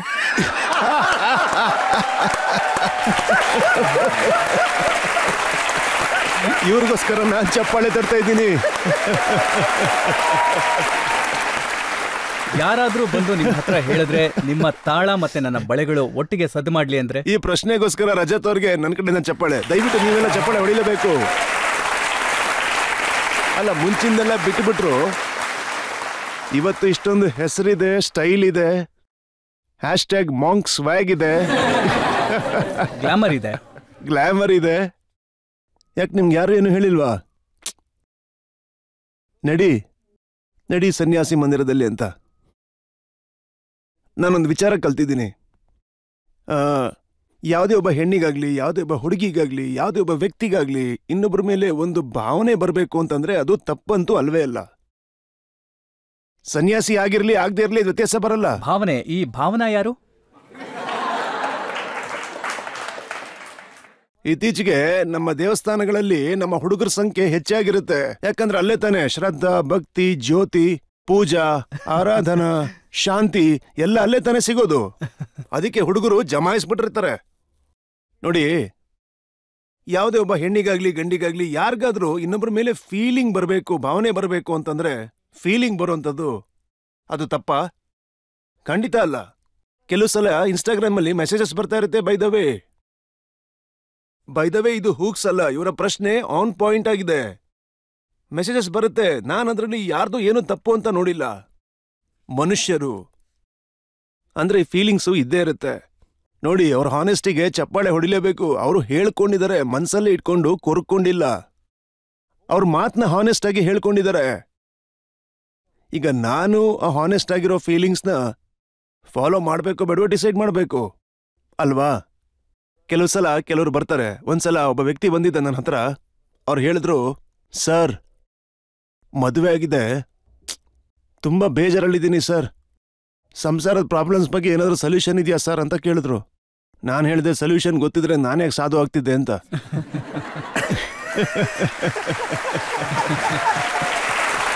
ಸಾರಿ ಆಯ್ತಾ, ಸಡನ್ ಆಗಿ ಬಂದ್ಬಿಡ್ತು. ಹೇಗ್ ನಗ್ತಾ ಇದ್ದಾರೆ ನೋಡಿ.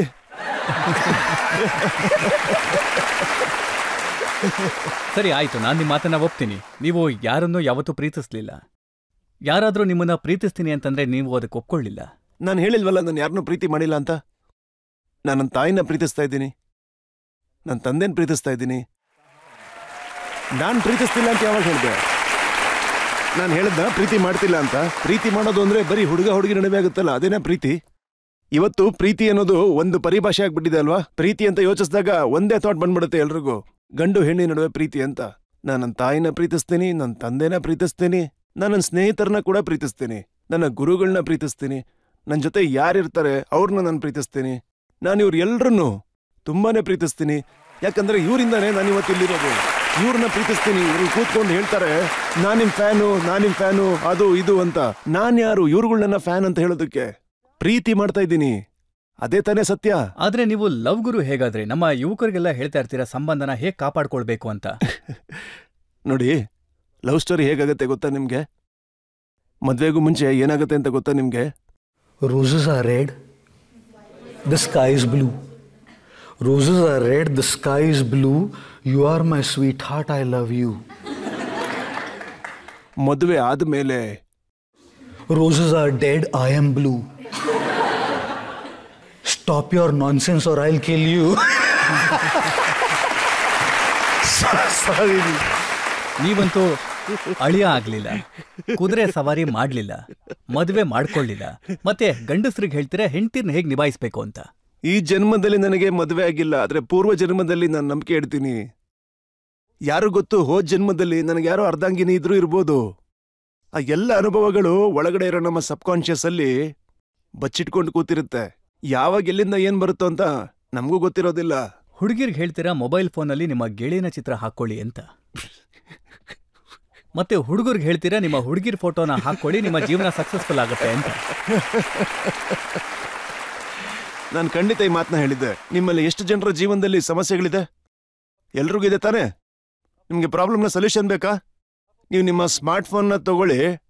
ಒಂದ್ ವೇಳೆ ಮದುವೆ ಆಗಿದ್ರೆ ಆಗ ನೀವು ನಿಮ್ಮ ಗಂಡ ಅಥವಾ ಹೆಂಡತಿ ಫೋಟೋನ ವಾಲ್ಪೇಪರ್ ಹೋಮ್ ಸ್ಕ್ರೀನ್ ಮತ್ತೆ ಲಾಕ್ ಸ್ಕ್ರೀನ್ಗೆ ವಾಲ್ಪೇಪರ್ ಆಗಿ ಇಟ್ಬಿಡಿ. ಒಂದ್ ವೇಳೆ ರಿಲೇಷನ್ ಅಂತಂದ್ರೆ GF BF ಅವ್ರದ್ದು ಇಟ್ಕೊಳ್ಳಿ. ಆಗ ಯಾವ್ದಾದ್ರೂ ಸಮಸ್ಯೆ ಬಂತು ಅಂದ್ರೆ ಹೀಗೆ ಇಟ್ಕೊಂಡು ನೋಡಿ ಅವ್ರನ್ನ. ಆಗ ನಿಮ್ಮ ನೀವು ಹೇಳ್ಕೊಳ್ಳಿ, if I can handle this.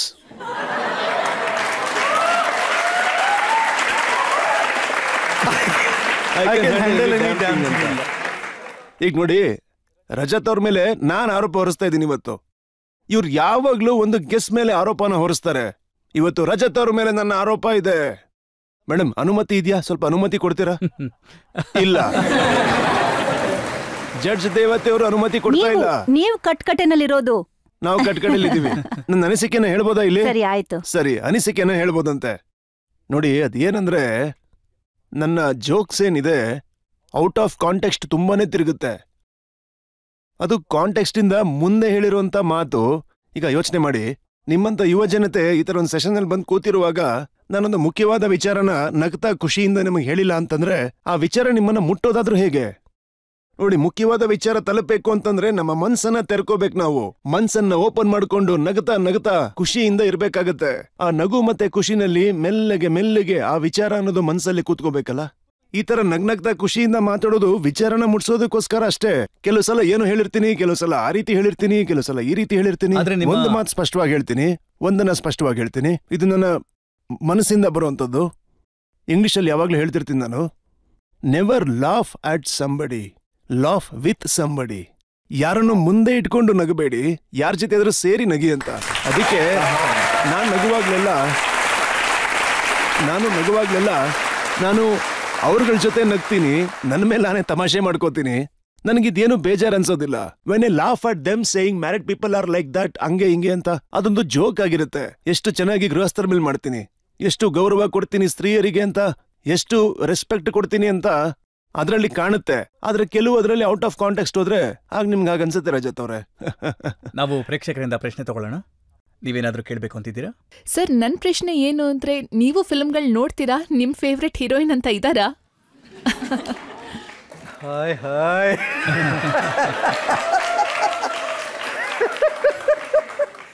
ಎಲ್ರು ಈ ಕಟ್ಕಡೆಯಲ್ಲಿ ನನ್ನ ಹಿಡಿದಾಕ್ಬೇಕು ಅಂತಾನೆ ಅನ್ಕೊಂಡಿದ್ದೀರಾ ಅನ್ಸುತ್ತೆ. ಇವತ್ತು ಈ ಪಾಪದ ಸಾಧು ಸಿಕ್ಬಿಟ್ಟಿದ್ದಾನೆ, ಹಿಡಿದಾಕ್ಬೇಕು ಇವನ್ನ ಅನ್ಕೊಂಡಿದ್ದೀರಾ. ನಾನ್ ಫಿಲಂ ನೋಡ್ತೀನಿ ಅಂತ ಕೇಳಿದ್ರ ಖಂಡಿತ ನೋಡ್ತೀನಿ. ದಿನ ನೋಡ್ತೀನಾ? ಖಂಡಿತ ದಿನ ಇಲ್ಲ. OTT ಪ್ಲಾಟ್ಫಾರ್ಮ್ಗೆ ಹೋಗಿ ಯಾವ್ದಾದ್ರು ಫಿಲಂ ನೋಡ್ತೀನಾ? ಖಂಡಿತ ನೋಡಲ್ಲ. ಬಾಲಿವುಡ್ಡಲ್ಲೂ ನನಗೆ ಕೆಲವರು ಫ್ರೆಂಡ್ಸ್ ಇದ್ದಾರೆ, ತುಂಬಾ ಒಳ್ಳೆ ಫ್ರೆಂಡ್ಸ್ ಅವರು. ಕೆಲವು ಸಲ ಅವರು ಅವರ ಸಿನಿಮಾ ಪ್ರೈವೇಟ್ ಸ್ಕ್ರೀನಿಂಗ್ನ ಆಶ್ರಮದಲ್ಲಿ ಅರೇಂಜ್ ಮಾಡಿಸ್ತಾರೆ ರಿವ್ಯೂಗೋಸ್ಕರ. ಮತ್ತೆ ಅವರು ಫ್ರೆಂಡ್ಸ್ ಅಲ್ವಾ, ನಾನು ಫಿಲ್ಮ್ಗಿಂತ ಜಾಸ್ತಿ ಫ್ರೆಂಡ್ಶಿಪ್ಗೆ ಬೆಲೆ ಕೊಡ್ತೀನಿ. ಕೆಲವು ಸಲ ಆ ಥರ ಫಿಲಮ್ನ ನೋಡ್ತೀನಿ. ನನ್ನ ಟೀಮ್ ಕೆಲವು ಸಲ ನನಗೆ ಕೆಲವು ಫಿಲಮ್ಗಳನ್ನ ನೋಡಬೇಕು ಅಂತ ರೆಕಮೆಂಡ್ ಮಾಡ್ತಾರೆ. ಆ ಫಿಲಮ್ನ ಖಂಡಿತ ನಾನು ನೋಡ್ತೀನಿ. ಹೀರೋಯಿನ್ ಇವ್ರು ನನ್ನ ಬಿಡ್ತಾನೆ ಇಲ್ಲ, ಇವತ್ತು ಇವ್ರು ನನ್ನ ಬಿಡ್ತಾನೆ ಇಲ್ವಲ್ಲ. ನೋಡಿ, ಯಾರ್ದಾದ್ರೂ ಹೆಸರನ್ನ ಒಬ್ರು ಹೆಸರು ತಗೊಂಡ್ರೆ ಇನ್ನೊಬ್ರಿಗೆ ಏನಾಗುತ್ತೆ ಹೇಳಿ? ಯಾರಾದ್ರೂ ಕಲಾವಿದರು, ಅವರ ಕಲೆ ಮೇಲೆ ಕೆಲವು ಸಲ ಪ್ರಶ್ನೆಗಳು ಬರುತ್ತೆ. ಆ ಥರ ಎಷ್ಟು ಆಕ್ಟ್ರೆಸಸ್, ಎಷ್ಟು ಆಕ್ಟರ್ಗಳಿದ್ರು ನಾನು, ಈಗ ನೀವು ಕೆಲವು ಸಲ ಲುಕ್ಸ್ ಬಗ್ಗೆ ನೋಡ್ತೀರಾ, ನಾನು ಅವರಲ್ಲಿರುವಂಥ ಹುನ್ನಾರ ಅದನ್ನ ನೋಡ್ತೀನಿ. ಆ ಥರ ಕೆಲವು ಆರ್ಟಿಸ್ಟ್ಗಳಿದ್ದಾರೆ, ಅವ್ರಿಗೆ ನನ್ನ ಮನಸ್ಸಿಂದ ರೆಸ್ಪೆಕ್ಟ್ ಇರುತ್ತೆ. ಹಾಗೆ ಅವರ ಒಂದು ಆರ್ಟ್ ಹಿಸ್ಟ್ರಿ ಏನಿದೆ ನನಗದು ತುಂಬ ಇಷ್ಟ ಆಗುತ್ತೆ. Thank you. ಇದು ಎಂಥ ಉತ್ತರ ಅಂತ ಗೊತ್ತಾ? जिंदगी जुल्फों की छां में गुजरने पाती तो होम लोन कौन लेता?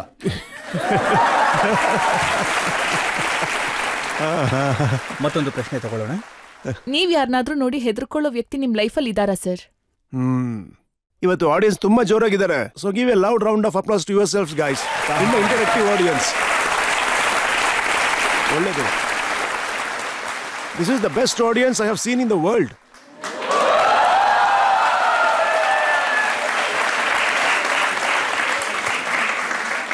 But I say that everywhere I go. Just joking.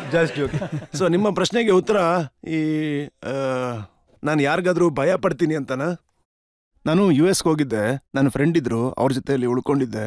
ಆಗ ಅವರು ನನ್ನ ಕೇಳಿದ್ರು, ಗುರುಜಿ ಸ್ಕೈ ಡೈವ್ ಮಾಡೋಣ ಅಂತ. ಆಗ ನಾನು ಹೇಳಿದೆ, ಸರಿ ಮಾಡೋಣ ಅಂತ. ರಾತ್ರಿ ಮಲ್ಕೊಂಡ್ವಿ ನಾವು. ಆಗ ರಾತ್ರಿ ನನ್ನ ಮನಸ್ಸಲ್ಲಿ ಪ್ರಶ್ನೆ, ನಾನು 18,000 ಅಡಿ ಮೇಲಿಂದ ಕೆಳಗೆ ಬೀಳಬೇಕಾಗಿದೆ. ಕೆಳಗೆ 18,000 ಫೀಟ್ ಮೇಲಿಂದ ಕೆಳಗೆ ಬೀಳಬೇಕಾಗಿದೆ. Can I do it? Can I not do it? ನನ್ನ ಪ್ರಶ್ನೆ, ಪ್ಯಾರಾಚೂಟ್ ಓಪನ್ ಆಗಿಲ್ಲ ಅಂದ್ರೆ? ಪ್ಯಾರಾಚೂಟ್ ಓಪನ್ ಆದ್ರೆ ಓಕೆ, ಓಪನ್ ಆಗಿಲ್ಲ ಅಂದ್ರೆ ನನ್ನ ರಾಮ್ ನಾಮ್ ಸತ್ಯ ಆಗ್ಬಿಡುತ್ತೆ. ನಾನಾಗ ಗೂಗಲ್ ಮಾಡಿದೆ, ಅಂದ್ರೆ how many people die every year in skydiving accidents ಅಂತ. ಇದನ್ನ ಗೂಗಲ್ ಮಾಡಿದೆ. ಗೂಗಲ್ ಮಾಡಿದಾಗ ಬಂತು ಸುಮಾರು 1,000 ಇಂದ 1,500 ಸಾಯ್ತಾರೆ ಅಂತ. ಕೆಲವು ಆಕ್ಸಿಡೆಂಟ್ಸಿಂದ ಸಾಯ್ತಾರೆ. ಆಗ ನನ್ನ ಮನಸ್ಸು, ನನ್ನ ಬುದ್ಧಿ ಏನು ಹೇಳ್ತು ಅಂದರೆ, ಆ 1000ದಲ್ಲಿ ನಾನು ಏನಾದರೂ ಇದ್ಬಿಟ್ರೆ ಅಂದರೆ ಭಯ ಆಗುತ್ತಲ್ಲ. If I am amongst that 1000. ಆಗ ನನ್ನ ಬುದ್ಧಿ ಹೇಳ್ತು, ನನ್ನ ಜೊತೆ ಹಿಂದೆಗಡೆ ಸ್ಟ್ರಾಪ್ಡ್ ಆಗಿರ್ತಾರಲ್ಲ, ನನ್ನ ಜೊತೆ ಎಕ್ಸ್ಪರ್ಟ್ಸ್ ಬರ್ತಾರಲ್ಲ, ಅವ್ರ ಬಗ್ಗೆ ರಿಸರ್ಚ್ ಮಾಡಿದೆ. ಅದು ತುಂಬ ದೊಡ್ಡ ಅಕಾಡೆಮಿನೇ ಆಗಿತ್ತು. ಅದ್ರ ಬಗ್ಗೆ ರಿಸರ್ಚ್ ಮಾಡಿದೆ. ಅಲ್ಲಿ ಒಬ್ರು 20 ವರ್ಷದಿಂದ ಸ್ಕೈ ಡೈವಿಂಗ್ನ ಮಾಡಿಸ್ತಾರೆ. ಅವ್ರಿಗೆ ಒಂದು ಸಲನೂ ಆಕ್ಸಿಡೆಂಟ್ ಆಗಿಲ್ಲ. ಒಂದು ಸಲನೂ ಆಕ್ಸಿಡೆಂಟ್ ಆಗಿಲ್ವಂತೆ. ನನ್ನ ಮನ್ಸು ಹೇಳ್ತಾ ಇದೆ, ನಾಳೆ ಏನಾದರೂ ಆಗ್ಬಿಟ್ರೆ? ನೀವೆಲ್ಲ ಯೋಚನೆ ಮಾಡಿ, ನಿಮ್ಮ ಮೈಂಡಲ್ಲಿ ಯಾವ ಥರ ಎಕ್ಸಾಂಪಲ್ಸ್ ಬರುತ್ತೆ ಅಂತ, ಯೋಚನೆಗಳು ಬರುತ್ತೆ ಅಂತ. ನಾಳೆ ಆಗ್ಬಿಟ್ರೆ? ನಾನು ಅನ್ಕೊಂಡೆ, ನಾಳೆ ಆದರೆ ಆಗ್ಬಿಟ್ಟಂಗೆ ಲೆಕ್ಕ. ಈಗ ನಿರ್ಧಾರ ನಂದೆ. ನಾನು ಆಕ್ಸಿಡೆಂಟ್ ಆದ್ರೂ ಅಲ್ಲಿ ಹೋಗಿ ಮಾಡಬೇಕಾ ಅಥವಾ ಸುಮ್ಮನೆ ಇಲ್ಲಿ ಭಯ ಪಡ್ಕೊಂಡಿರ್ಬೇಕಾ ಅಂತ. ನಾನು ಅನ್ಕೊಂಡೆ ರಿಸ್ಕ್ ಅಂತೂ ತೊಗೊಳ್ಳೇಬೇಕಾಗತ್ತೆ ಅಂತ. ಹೋದೆ. ನಾನು ಹೋದ್ಮೇಲೆ ಅಲ್ಲಿ ಒಂದು ಫಾರ್ಮ್ಗೆ ಸೈನ್ ಮಾಡಬೇಕಾಗತ್ತೆ. ಏನಂದ್ರೆ, ನಿಮಗೇನಾದರೂ ಹೆಚ್ಚು ಕಮ್ಮಿ ಆದರೆ ಅದಕ್ಕೆ ನೀವೇ ಜವಾಬ್ದಾರರು ಅಂತ. ಸೊ ನಾನು ಸೈನ್ ಮಾಡಿದೆ. ಪ್ಲೇನ್ ಕೂಡ ಟೇಕ್ ಆಫ್ ಆಯಿತು. ಹೋದೆ ಆಕಾಶದಲ್ಲಿ. 18,000 ಅಡಿ ತಲುಪಿದ ಮೇಲೆ ಬಾಗಿಲು ತೆಗೆದ್ರು. ನನ್ನ ಹಿಂದೆ ಇದ್ದವರು ನನ್ನನ್ನು ಫಿಕ್ಸ್ ಮಾಡ್ಕೊಂಡಿದ್ರು. ನಾನು ಕೆಳಗೆ ನೋಡ್ತಾ ಇದ್ದೀನಿ. 18,000 ಫೀಟು. 18,000 ಫೀಟು ನೀವು ಕೆಳಗೆ ನೋಡ್ತಾ ಇರ್ಬೇಕಾದ್ರೆ ಏನನ್ಸುತ್ತೆ ಹೇಳಿ? ಹಿಂದೆ ಇದ್ದವ್ರು ಹೇಳಿದ್ರು, ಅವ್ರು ತುಂಬ ಬುದ್ಧಿವಂತರು. ಅವ್ರು ಹೇಳಿದ್ರು, at the count of 3 we will jump. ಅವ್ರು ಹೇಳಿದ್ರು 1, 2 ಹೇಳ್ತಿದ್ದಂಗೆ ತಳ್ಬಿಟ್ರು. ಯಾಕಂದ್ರೆ 3 ಹೇಳೋಷ್ಟರಲ್ಲಿ ಹಿಡ್ಕೊಂಡ್ಬಿಡ್ತೀನಲ್ವ ಆ ಸೈಡಲ್ಲಿ. ಸೊ 1, 2, 3 ಹೇಳೇ ಇಲ್ಲ. ಅಟ್ ದ ಕೌಂಟ್ ಆಫ್ 3 ಅಂದ್ಬಿಟ್ಟು 2 ಹೇಳ್ಬಿಟ್ಟೆ ತಳ್ಬಿಟ್ರು. ಆಗೇನು ಗೊತ್ತಾ, ಆ ಒಂದು 15 ಸೆಕೆಂಡ್ಗಳ ಫ್ರೀ ಫಾಲ್ ಇತ್ತಲ್ಲ, ತುಂಬ ಲಿಬರೇಟಿಂಗ್ ಆಗಿತ್ತು. ಯಾಕೆ ಅಂತ ಗೊತ್ತಾ? ನನ್ನಲ್ಲಿ ಒಂದು ಬ್ಲಾಕೇಜ್ ಅಂತ ಇತ್ತಲ್ಲ, ಅದು ಖಾಲಿ ಆಗೋಯ್ತು. ಸೊ ಈ ಭಯ ಅನ್ನೋದು ಏನಿದೆ, ಅದರಿಂದ ಹೊರಗೆ ಬರಬೇಕು ಅಂದರೆ ಮನಸ್ಸು ಹೇಳೋ ಮಾತಿನ ಜೊತೆ ಬುದ್ಧಿ ಮಾತನ್ನು ಕೂಡ ಕೇಳಬೇಕಾಗತ್ತೆ. That's how I deal with fear. ಈಗೊಂದು ಬ್ರೇಕ್ ತಗೊಳ್ಳೋಣ. ಬ್ರೇಕ್ನ ನಂತರ ಆಪ್ಕೆ ಅದಾಲತ್ನಲ್ಲಿ ಗೌರ್ ಗೋಪಾಲ್ ದಾಸ್ ಅವರ ಮೇಲೆ ಆರೋಪ ಮತ್ತು ಪ್ರಶ್ನೆಗಳ ಮತ್ತೊಂದು ಸುತ್ತು. ಜೀವನದಲ್ಲಿ ಎಲ್ಲ ಸಂಕಷ್ಟಗಳು ಹಾಗೆ ಏಳು ಬೀಳುಗಳ ನಡುವೆ ನಾವು ಯಾವತ್ತೂ ನಮ್ಮ ನಂಬಿಕೆಯನ್ನು ಮಾತ್ರ ಕಳ್ಕೊಂಡಿಲ್ಲ. ನಿಮಗೆ ಗೊತ್ತಾ, ಒಂದು ವೇಳೆ ನಂಬಿಕೆಯಿಂದ ಏನಾದರೂ ಕಳ್ಕೊಂಡ್ವಿ ಅಂತಂದ್ರೆ ಡಿಸಪಾಯಿಂಟ್ಮೆಂಟ್ ಆಗ ಜಾಸ್ತಿ ಆಗುತ್ತೆ. Welcome back. ಆಪ್ಕೆ ಅದಾಲತ್ನಲ್ಲಿ ಇವತ್ತಿನ ನಮ್ಮ ಅತಿಥಿ ಗೌರ್ ಗೋಪಾಲ್ ದಾಸ್. ಆಪ್ಕೆ ಅದಾಲತ್ನಲ್ಲಿ ಮುಂದಿನ ಆರೋಪ. ಆಪ್ಕಿ ಅದಾಲತ್ನಲ್ಲಿ ಲೈಫ್ ಸ್ಟೈಲ್ ಕೋಚ್ ಸನ್ಯಾಸಿ ಗೌರ್ ಗೋಪಾಲ್ ದಾಸ್ ಅವರ ಮೇಲಿರುವ ಆರೋಪವೇನೆಂದರೆ ಇವರು ಜನರನ್ನು ದಾರಿ ತಪ್ಪಿಸುತ್ತಾರೆ ಎಂಬುದು. ಈಗ ನೋಡಿ ಗೌರ್ ಗೋಪಾಲ್ ದಾಸ್ ಅವರೇ, ನಾನು ನಿಮಗೆ ಉದಾಹರಣೆ ಮೂಲಕ ಹೇಳ್ತೀನಿ. ನೋಡಿ, ನಮ್ಮಲ್ಲಿ ನಾವು ಹನುಮಂತನನ್ನ ಮಹಾಬಲಿ ಅಂತ ಪರಿಗಣಿಸ್ತೀವಿ. ಅವನಿಗೆ ಸಾಕಷ್ಟು ಶಕ್ತಿ ಇದೆ ಅಂತ ನಂಬುತ್ತೀವಿ. ಮತ್ತೆ ನೀವು ಹೇಳ್ತೀರಿ ಹನುಮಂತನಿಗೆ ಡಿಪ್ರೆಷನ್ ಆಗಿತ್ತು ಅಂತ. ನೀವು ಹೇಳ್ತೀರಿ ಹನುಮಂತ ಒಮ್ಮೆ ಆತ್ಮಹತ್ಯೆ ಮಾಡ್ಕೊಳಕ್ಕೆ ಯೋಚಿಸಿದ್ದ ಅಂತ. ಮಹಾಬಲಿ ಹನುಮಾನನ ಬಗ್ಗೆ ನಾನು ಆ ರೀತಿ ಹೇಳಿಲ್ಲ. ಅದನ್ನ ವಾಲ್ಮೀಕಿ ಮಹರ್ಷಿಗಳೇ ಹೇಳಿದ್ದಾರೆ. ವಾಲ್ಮೀಕಿ ಮಹರ್ಷಿಯವರು ಈ ಮಾತನ್ನ ಬರೆದಿದ್ದಾರೆ. ಅದು ಸಂಸ್ಕೃತ ಶ್ಲೋಕದಲ್ಲಿ. ಹನುಮಂತ ಸೀತೆಯನ್ನ ಹುಡ್ಕೊಂಡು ಹೋದಾಗ ಸೀತೆ ಸಿಗ್ಲಿಲ್ಲ. ಎಲ್ಲಾ ಕಡೆ ಹುಡ್ಕಾಡಿದ್ರು ಕೂಡ ಸೀತೆ ಸಿಗ್ಲಿಲ್ಲ. ಸೊ ಕೂತ್ಕೊಂಡಿದ್ನಂತೆ, ಡಿಸಪಾಯಿಂಟ್ ಆಗಿದ್ನಂತೆ, ಡಿಪ್ರೆಸ್ ಆಗಿದ್ನಂತೆ. ಯಾಕೆ?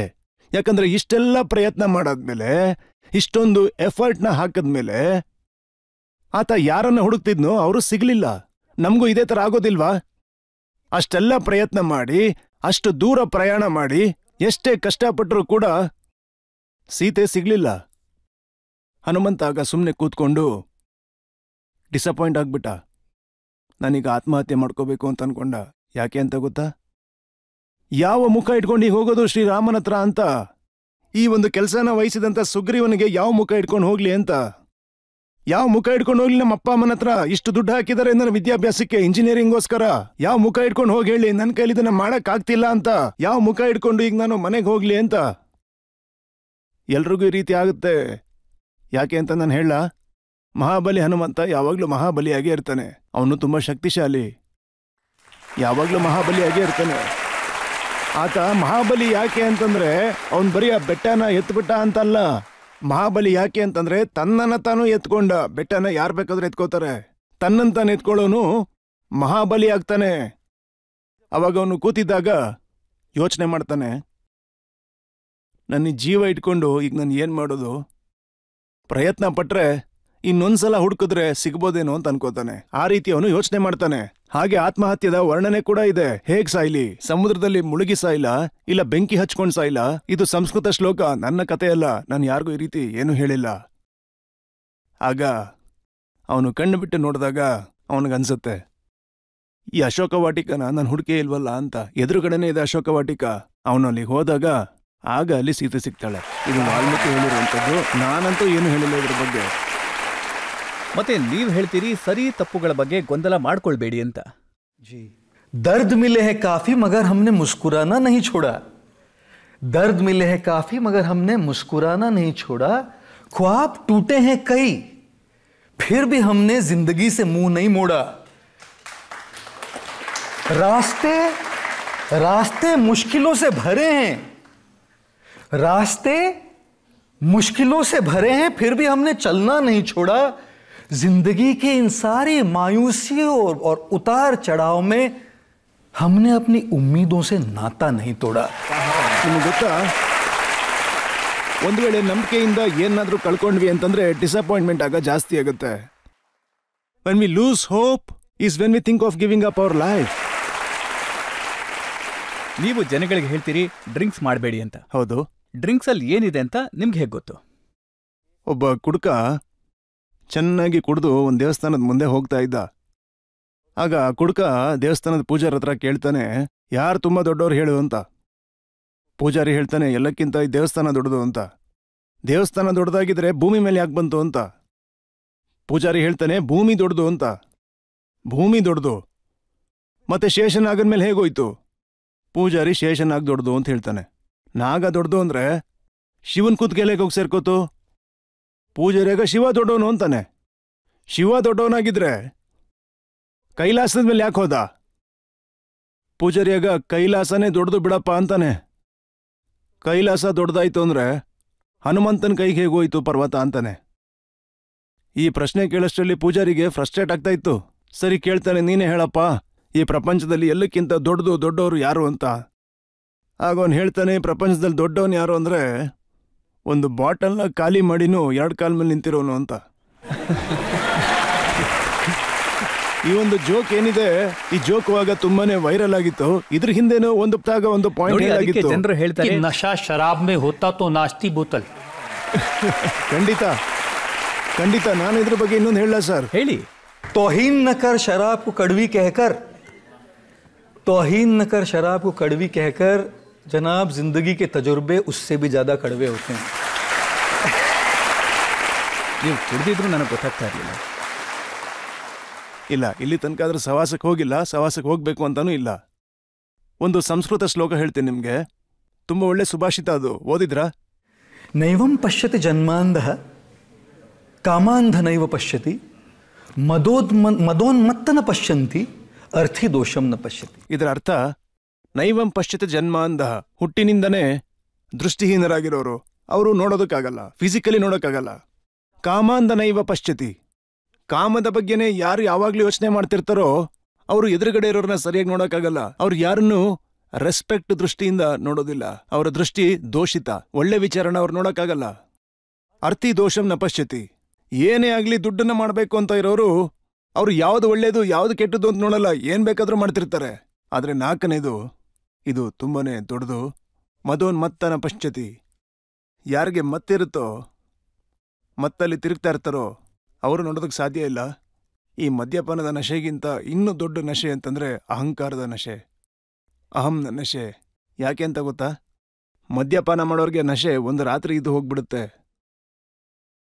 ಯಾರಿಗೆ ಅಹಮ್ಮನೋ ನಶೆ ಇರುತ್ತೋ ಅವ್ರ ಎದುರುಗಡೆ ಎಂತೆಂಥ ದೊಡ್ಡ ವ್ಯಕ್ತಿಗಳು ಕೂತಿದ್ರು ಕೂಡ ಅವರು ದೃಷ್ಟಿಹೀನರಾಗಿರ್ತಾರೆ. ಅವ್ರಿಗೆ ಯಾರು ಏನು ಅಂತ ಗೊತ್ತಿಲ್ಲ, ನೋಡಕ್ಕಾಗಲ್ಲ.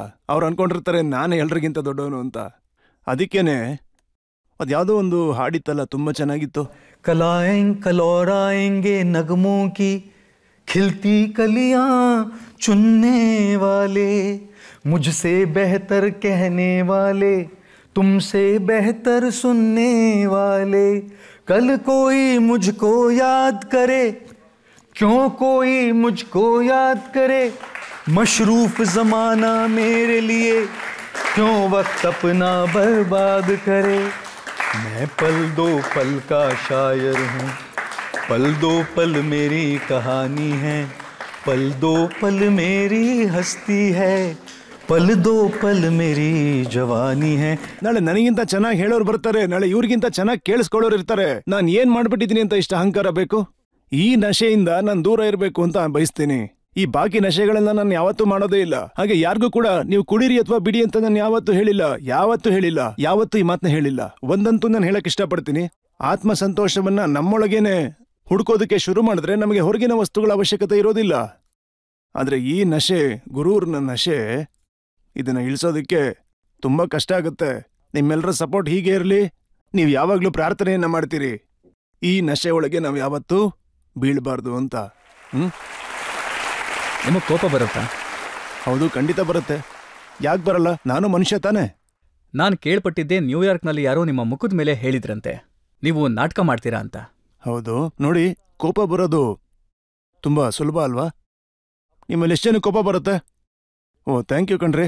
ಒಂದ್ಸಲ ಒಬ್ಬ ಹೆಂಡತಿ ಹತ್ರ ಅವಳ ಗಂಡ ಕೇಳ್ತಾನೆ, ನಿನಗೆ ಯಾವಾಗಾದ್ರೂ ನನ್ನ ಮೇಲೆ ತುಂಬಾ ಕೋಪ ಬಂದಿರುತ್ತೆ ಅಲ್ವಾ? ಆ ಕೋಪನ ಕಡಿಮೆ ಮಾಡ್ಕೊಳ್ಳೋದಕ್ಕೆ ನೀನ್ ಏನ್ ಮಾಡ್ತೀಯಾ ಅಂತ. ಆಗ ಹೆಂಡತಿ ಹೇಳ್ತಾಳೆ, ನಾನು ಟಾಯ್ಲೆಟ್ ಕಮೋಡ್ನ ಕ್ಲೀನ್ ಮಾಡ್ತೀನಿ ಅಂತ.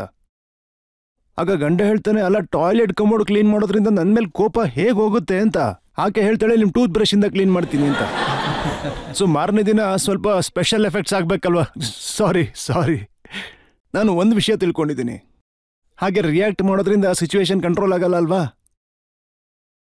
ಆಗ ಯೋಚನೆ ಮಾಡಿ ನಿಮ್ಮ ರೆಸ್ಪಾನ್ಸ್ ಅನ್ನ ಕೊಡಬೇಕಾಗತ್ತೆ. ಸ್ವಲ್ಪ ಟೈಮ್ ಕೊಡಿ. ತಲೆ ಬಿಸಿಯಾದಾಗ ನೀವೇನು ಮಾತಾಡ್ದೇನೆ ಏನು ಮಾಡ್ದೇನೆ ಸುಮ್ನಿರ್ಬೇಕು. ಸ್ವಲ್ಪ ಟೈಮ್ ಕೊಡಿ. ನಿಮ್ಮ ತಲೆ ಕೂಲ್ ಆಗೋದಕ್ಕೆ ಸ್ವಲ್ಪ ಟೈಮ್ ಕೊಡಿ. ಈಗ ಯಾರಾದ್ರೂ ನನ್ನ ಬಗ್ಗೆ ಏನಾದ್ರೂ ಹೇಳ್ತಾರೆ, ಏನಾದ್ರೂ ಮಾತಾಡ್ತಾರೆ ಅಂತಂದ್ರೆ ನಾನು ಮಾಡಿದ ತಪ್ಪು ಅಂತ ಹೇಳಿದ್ರೆ, ನಾನು ಮೊದಲು ನನ್ನ ಮನಸ್ಸಲ್ಲಿ ಅನ್ಕೊಂಡಿದ್ದೇನು ಅಂತಂದ್ರೆ ಇವ್ರು ಹೇಳಿದಂತೂ ಆಗೋಗಿದೆ. ನನ್ನ ಮನಸ್ಸಲ್ಲಿ ನಾನು ಕೇಳ್ಕೊಂಡಿದ್ದೇನು ಅಂತಂದ್ರೆ ಇದು ನಿಜಾನ? ಯಾಕಂದ್ರೆ ಫೀಡ್ಬ್ಯಾಕಲ್ಲಿ ಸತ್ಯ ಇದೆ ಅಂತಂದ್ರೆ ನಾವು ಸುಧಾರಿಸ್ಕೋಬೇಕಲ್ವಾ? ಯಾರಾದ್ರೂ ನನ್ನ ಹತ್ರ ಬಂದು ಹೇಳಿದ್ರೆ ಆ ಫೀಡ್ಬ್ಯಾಕಲ್ಲಿ ವಾಸ್ತವ ಇದೆ ಅಂತಂದ್ರೆ ನಾನು ಅದನ್ನ ಅಳವಡಿಸ್ಕೋಬೇಕು ತಾನೆ. ಅದಕ್ಕೆ ಮೊದಲು ನನ್ನಲ್ಲಿ ನಾನು ಮಾತಾಡ್ಕೋತೀನಿ. ಎರಡನೇದೇನು ಅಂದ್ರೆ, ಇವ್ರು ಹೇಳಿರೋದ್ರಲ್ಲಿ ನಿಜ ಇಲ್ಲ ಅಂತ ಅನ್ಸಿದ್ರೆ, ಒಂದ್ ವೇಳೆ ನಿಜ ಇಲ್ಲ ಅಂತ ಅನ್ಸಿದ್ರೆ ಈ ಪ್ರಾಬ್ಲಮ್ ನಂದಲ್ಲ, ಈ ಪ್ರಾಬ್ಲಮ್ ಅವ್ರದ್ದು. ನೋಡಿ, ಕೋಪದಿಂದ ಅವರು ಆ ರೀತಿ ಮಾಡಿದ್ರಲ್ಲ, ಯೋಚನೆ ಮಾಡಿ ಅವ್ರ ಒಳಗಿಂದ ಎಷ್ಟು ಅನ್ಹೀಲ್ಡ್ ಆಗಿದ್ದಾರೆ ಅಂತ.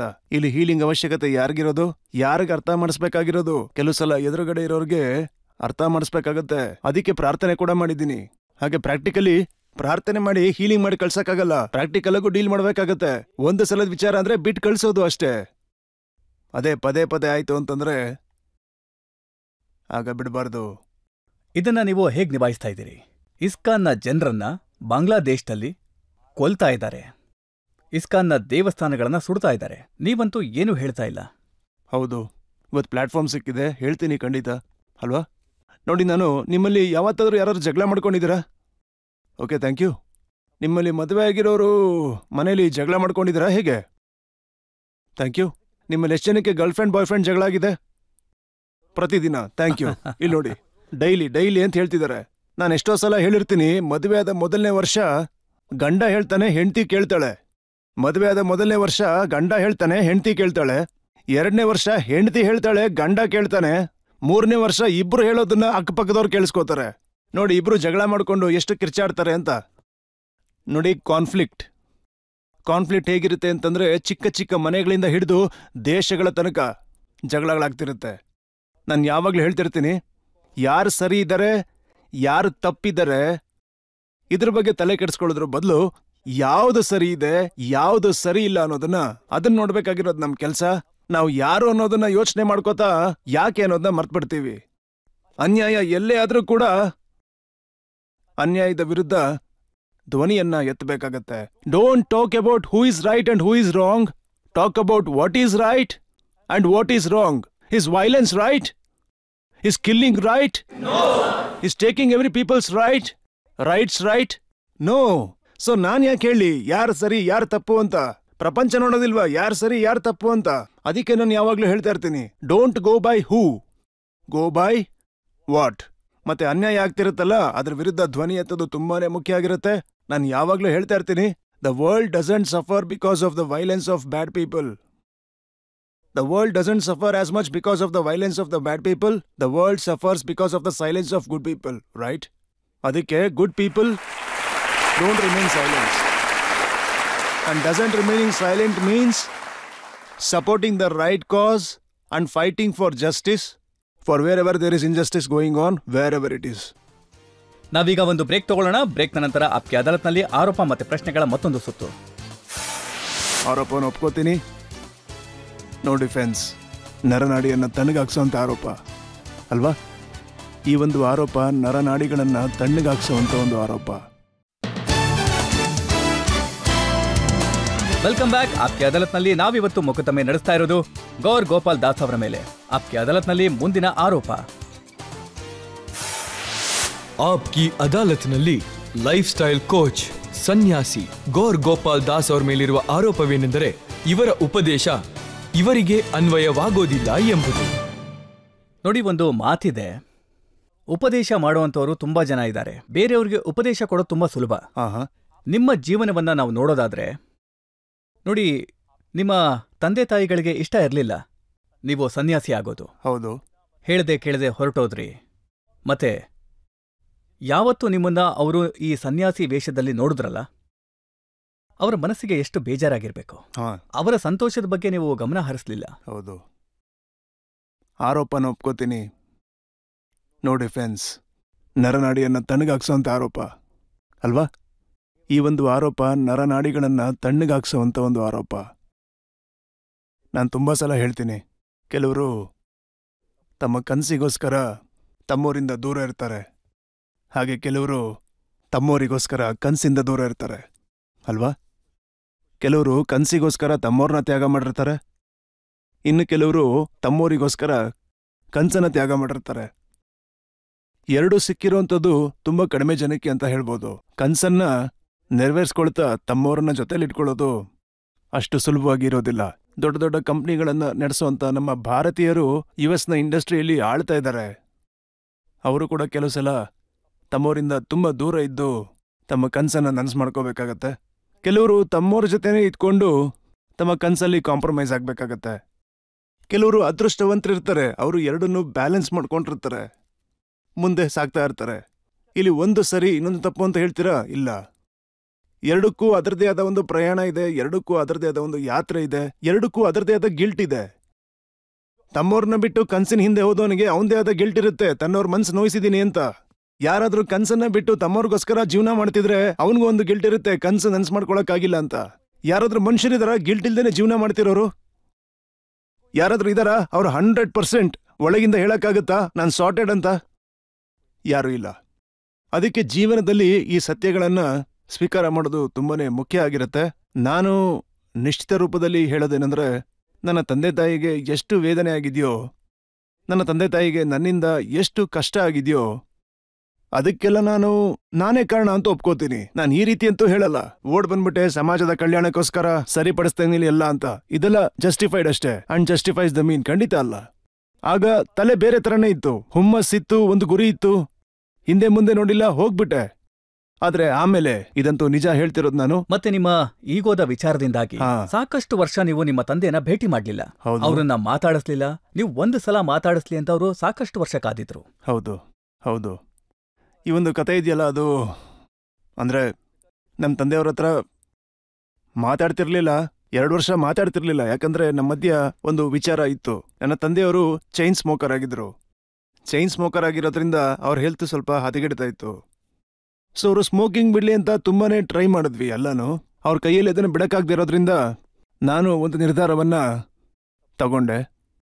ಮಾತಾಡೋದೇ ಬೇಡ ಅಂತ ಅನ್ಕೊಂಡೆ. ಮಾತಾಡೋದನ್ನ ಬಿಟ್ಬಿಟ್ಟೆ. ಒಂದೇ ಮನೇಲಿದ್ವಲ್ಲ, ತಂದೆಯವರು ಆಗಾಗ ಬರ್ತಾ ಇದ್ರು. ಬಂದ್ಬಿಟ್ಟು ಅವ್ರು ಹೇಳ್ತಾ ಇದ್ರು ಮಾತಾಡು ಮಾತಾಡು ಅಂತ. ನಾನು ಮುಖ ತಿರ್ಗಿಸ್ಕೊತಾ ಇದ್ದೆ. ಅದು ನನ್ನ ಅಹಂಕಾರ, ನನ್ನ ಯೋಚನೆ. ಆಗ ಒಂದು ಹಠ ಇತ್ತು. 2 ವರ್ಷ ಆದಮೇಲೆ ನನ್ನ ತಂದೆಯವರು ನನ್ನ ಕಾಲಿಗೆ ಬಿದ್ದರು.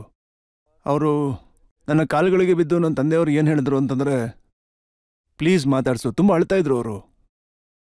ಆಗ ನನ್ನ ತಾಯಿ ಹೇಳಿದ್ರು, ನೋಡಪ್ಪ, ತಂದೆಯವ್ರಿಗೆ ಈ ರೀತಿ ಮಾಡಬಾರ್ದು ಅಂತ. ತಂದೆಯವರು ತಪ್ಪಾಗುತ್ತೆ, ಯಾರು ತಪ್ಪು ಮಾಡಿರಲ್ಲ ಹೇಳು ಅಂತಂದ್ರು. ತಂದೆ ತಾಯಿ ದೇವ್ರಿಗೆ ಸಮಾನ, ನಾವು ಮನುಷ್ಯರೇ ಅಲ್ವಾ, ಏನೋ ಸಣ್ಣ ಪುಟ್ಟ ತಪ್ಪುಗಳಾಗಿರುತ್ತೆ, ಅರ್ಥ ಮಾಡ್ಕೊ ಅಂದ್ರು. ಮಾತಾಡ್ಸು ಅಂದ್ರು. ನಾನಾಗ ಅವ್ರನ್ನ ಮಾತಾಡ್ಸೋಕೆ ಶುರು ಮಾಡಿದೆ, ಅಮ್ಮವ್ರು ಹೇಳಿದ್ರು ಅಂತ. ಹಾಗೆ 1 ವಾರದೊಳಗೆ ಮನೆ ಬಿಟ್ಟು ಹೋಗ್ಬಿಟ್ಟೆ ಆಶ್ರಮಕ್ಕೆ. ಪ್ರತಿ ವರ್ಷ ಭೇಟಿಯಾಗಕ್ಕೆ ಹೋಗ್ತಿದ್ದೆ. ಪ್ರತಿ ವರ್ಷನೂ ನಾನು ಯೋಚನೆ ಮಾಡ್ತಿದ್ದೆ ಅವ್ರನ್ನ ಸಾರಿ ಕೇಳಬೇಕು ಅಂತ. ಆದರೆ ಇವ್ರು ಹೇಳಿದ ಹಾಗೆ ನನ್ನಲ್ಲಿ ಈಗೋ ಇದೆಯಲ್ಲ, ಅದು ಹೇಳುತ್ತೆ ನೀನು ಸರಿ ಇದೆಯಾ ಅಂತ. ಪ್ರತಿ ವರ್ಷ ಹೋಗ್ತಾ ಇದ್ದೆ, ಸಾರಿ ಅಂತ ಹೇಳಿಲ್ಲ. 2009ರಲ್ಲಿ ನನ್ನ ಲಂಡನ್ ಟೂರ್ನಿಂದ ನಾನು ವಾಪಸ್ ಬರ್ತಾ ಇದ್ದೆ. ಒಂದಿನ 1:30 ಸುಮಾರಿಗೆ ನನ್ನ ತಾಯಿ ನನಗೆ ಫೋನ್ ಮಾಡಿದ್ರು. ನನ್ನ ತಾಯಿಯವರು ಯಾಕೋ ತುಂಬ ಅಳ್ತಿದ್ರು. ಸೊ ನನಗಾಗ ಅರ್ಥ ಆಯಿತು ನನ್ನ ತಂದೆಯವರು ಹೋಗ್ಬಿಟ್ರು ಅಂತ. ಆದರೆ ಅದಕ್ಕೂ ಮುಂಚೆ ನಮ್ಮ ತಂದೆಯವರು ನೋಡೋಕೆ ಹೋಗಿದ್ದಾಗ ನನ್ನ ತಂದೆಯವರು ಹೇಳಿದರು, ನೀನು ಲಂಡನ್ಗೆ ಹೋಗಿ ಲೆಕ್ಚರ್ ಮಾಡ್ತೀಯಲ್ಲ, ಆ ವಿಡಿಯೋಸ್ ತಗೊಂಬ ಅಂತ. ಆದರೆ ಅದನ್ನು ಕೊಡೋದಕ್ಕೆ ನನಗೆ ಅವಕಾಶ ಸಿಗಲಿಲ್ಲ. ಸಾರಿನೂ ನಂಗೆ ಕೇಳೋಕ್ಕಾಗಿಲ್ಲ. ಲೆಕ್ಚರ್ನ ಒಂದು ಪೆನ್ ಡ್ರೈವಲ್ಲಿ ಹಾಕ್ಕೊಂಡಿದ್ದೆ. ನನ್ನ ತಂದೆಯವರ ಬಾಡಿ ಏನಿತ್ತು ಅಲ್ಲಿ ಮುಂದೆ ಇತ್ತು. ನಾನು ಅವ್ರ ಕೈಯಲ್ಲಿ ಆ ಪೆನ್ ಡ್ರೈವ್ನ ಇಟ್ಬಿಟ್ಟೆ. ಯಾರೂ ನೋಡಿಲ್ಲ ಅದನ್ನು. ಲೆಕ್ಚರ್ಸ್ ಇತ್ತು ಅದರಲ್ಲಿ. ಅದು ಭಾವನಾತ್ಮಕವಾಗಿತ್ತು. ಪೆನ್ ಡ್ರೈವ್ ಇಟ್ಕೊಂಡು ಏನು ಮಾಡಲಿ, ಅವ್ರು ಕೇಳಿದ್ರು, ಅದನ್ನು ಅವ್ರಿಗೆ ಕೊಟ್ಟೆ ಅಷ್ಟೇ. ಹಾಗೆ ಅವರ ಪಾದಗಳ ಮೇಲೆ ನನ್ನ ತಲೆ ಇಟ್ಟೆ. ಕಣ್ಣೀರು ಬಂತು, ಆದರೆ ಯಾರಿಗೂ ಅದು ಕಾಣಲಿಲ್ಲ. ಆಗ ಹೇಳಿದೆ, ಅಪ್ಪ ಸಾರಿ. 1 ಸೆಕೆಂಡ್. ನಾನು ಹೇಳಿದೆ, ಅಪ್ಪ sorry, I should have never done this to you. ನಾನು ನಿಮ್ಮ ಹತ್ರ ಈ ರೀತಿ ಹಠವನ್ನು ಯಾವತ್ತೂ ತೋರಿಸ್ಬಾರ್ದಾಗಿತ್ತು ಅಂತ. ನಾನು ಹೇಳಿದ ಸಾರಿ ಅವರು ಎಲ್ಲಿದ್ರೋ ಅಲ್ಲಿಗೆ ಹೋಗಿ ತಲುಪಿರುತ್ತೆ ಅಂದ್ಕೊಂಡೆ. ಯಾಕಂದರೆ ಅದು ಒಳಗಿಂದ ಬಂದಿದ್ದು, ಮನಸ್ಸಿಂದ ಬಂದಿದ್ದು. ಆಗ ನಾನು ಈಗೋ ಮುರಿತು. ಇನ್ನೊಬ್ಬರಲ್ಲಿ ಏನಾದರೂ ವಿಷಯ ಇದ್ದರೆ, ಇನ್ನೊಬ್ರಿಗೆ ಏನಾದರೂ ಹೇಳಬೇಕು ಅಂದರೆ, ಸ್ವತಃ ಏನಾದರೂ ಮಾಡಬೇಕು ಅಂದರೆ, ನನ್ನನ್ನು ಯಾವತ್ತೂ ಸಂತ ಅಂತ ಒಪ್ಕೊಳ್ಳೋದಿಲ್ಲ. ನನ್ನನ್ನು ನಾನು ಒಬ್ಬ ದೊಡ್ಡ ಸಂತ ಅಂತ ಒಪ್ಕೊಳ್ಳೋದಿಲ್ಲ. ನನ್ನನ್ನು ನಾನು ಸಾಧಕ ಅಂತ ಒಪ್ಕೋತೀನಿ. ಸಾಧಕರು ಪ್ರತಿದಿನ ಬೆಟರ್ ಆಗ್ತಾ ಇರ್ತಾರೆ, ಪ್ರತಿದಿನ ಪ್ರಗತಿಯಲ್ಲಿರ್ತಾರೆ, ಪ್ರತಿದಿನ ಹೊಸತನದಲ್ಲಿರ್ತಾರೆ. ಅವರು ಈಗೋನ ಕಮ್ಮಿ ಮಾಡಿಕೊಂಡು ಆ ಈಗೋ ಮೇಲೆ ವರ್ಕ್ ಮಾಡ್ತಿರ್ತಾರೆ. ನಾನು ನಿಮ್ಮೆಲ್ರಿಗೂ ಒಂದು ವಿಷಯ ಹೇಳೋಕ್ಕೆ ಅಂತ ಇಷ್ಟಪಡ್ತೀನಿ. ಸಂಬಂಧ ಇದೆಯಲ್ಲ, ಅದಕ್ಕೆ ತುಂಬ ಬೆಲೆ ಇದೆ. बातें कभी ना तू भूलना, कोई तेरे खातिर है जी रहा, तू जहाँ जाए महफूज हो, दिल मेरा मांगे बस ये दुआ. ನಿಮ್ಮ ತಂದೆ ತಾಯಿ ಆಶೀರ್ವಾದ ಎಲ್ಲಿದೆ? ಈ ಹಾಡು ಇನ್ನೊಂದು ಕಾಂಟೆಕ್ಸ್ಟಲ್ಲಿ ಹೋಗಿರುತ್ತೆ. ಆದರೆ ಯಾವಾಗಲೂ ಅವ್ರ ಆಶೀರ್ವಾದ ತುಂಬ ಮುಖ್ಯವಾಗಿರುತ್ತೆ. ಅಲ್ಲ, ಸರಿ ಹೋಗೋದಿಲ್ಲ, ಮಿಸ್ಅಂಡರ್ಸ್ಟ್ಯಾಂಡಿಂಗ್ಸ್ ಇರುತ್ತೆ, ತಪ್ಪಾಗ್ತಿರುತ್ತೆ, ಅದಿರುತ್ತೆ, ಏನಾದ್ರೂ ಆಗ್ತಿರುತ್ತೆ ಸಂಬಂಧಗಳಲ್ಲಿ. ಅಂದ್ರೆ ನಿಮ್ಮ ಮಾತಿನ ಅರ್ಥ ಏನು ಅಂತಂದ್ರೆ, ನೀವು ಯಾರಿಗಾದ್ರೂ ಕ್ಷಮೆ ಕೇಳ್ಬೇಕಾದ್ರೆ ಅದನ್ನ ಈಗ ಕೇಳ್ಬಿಡಿ, ಇವತ್ತೇ, ಅದಕ್ಕೆ ಕಾಯ್ಬೇಡಿ. ಇವತ್ತೇ ನೋಡಿ, ನಾನು ನಿಮ್ಮ ಕಾಲುಗಳಿಗೆ ಬಿದ್ದು ಕೇಳ್ಕೊತೀನಿ. ನಾನು ಈ ಬಟ್ಟೆ ಹಾಕೊಂಡಿರೋದಕ್ಕೆ ನಾನು ನಿಮಗಿಂತ ದೊಡ್ಡ ವ್ಯಕ್ತಿ ಅಂತ ನಾನು ಯಾವತ್ತೂ ನಿಮ್ಮ ಹತ್ರ ಹೇಳ್ಕೊಂಡೇ ಇಲ್ಲ. ನಿಮ್ಮೆಲ್ಲರ ಕಾಲಿಗೆ ಬಿದ್ದು ನಿಮ್ಮ ಕಾಲಿಗೆ ನಮಸ್ಕರಿಸಿ ಭಿಕ್ಷೆ ಬೇಡ್ತಾ ಇದ್ದೀನಿ. ಯಾರಿಗಾದ್ರೂ ಸಾರಿ ಕೇಳೋದಿದ್ರೆ ಅದನ್ನ ಹೇಳ್ಬಿಡಿ. ಯಾಕಂದ್ರೆ ನಾಳೆ ಇನ್ನೊಂದು ಚಾನ್ಸ್ ಸಿಗಲ್ಲ. ನಾಳೆ ಮನ್ಸಿನ ಮಾತು ಹೇಳೋದಕ್ಕೆ ಚಾನ್ಸ್ ಸಿಕ್ಕಿಲ್ಲ ಅಂತಂದ್ರೆ ಜೀವನ ಪೂರ್ತಿ ನಿಮ್ಮ ಮನಸ್ಸಲ್ಲಿ ಹೇಳ್ತಾ ಇರುತ್ತೆ, I should have done it ಅಲ್ವಾ? Thank you. ಈಗ ನಾವೊಂದು ಬ್ರೇಕ್ ತಗೊಳ್ಳೋಣ.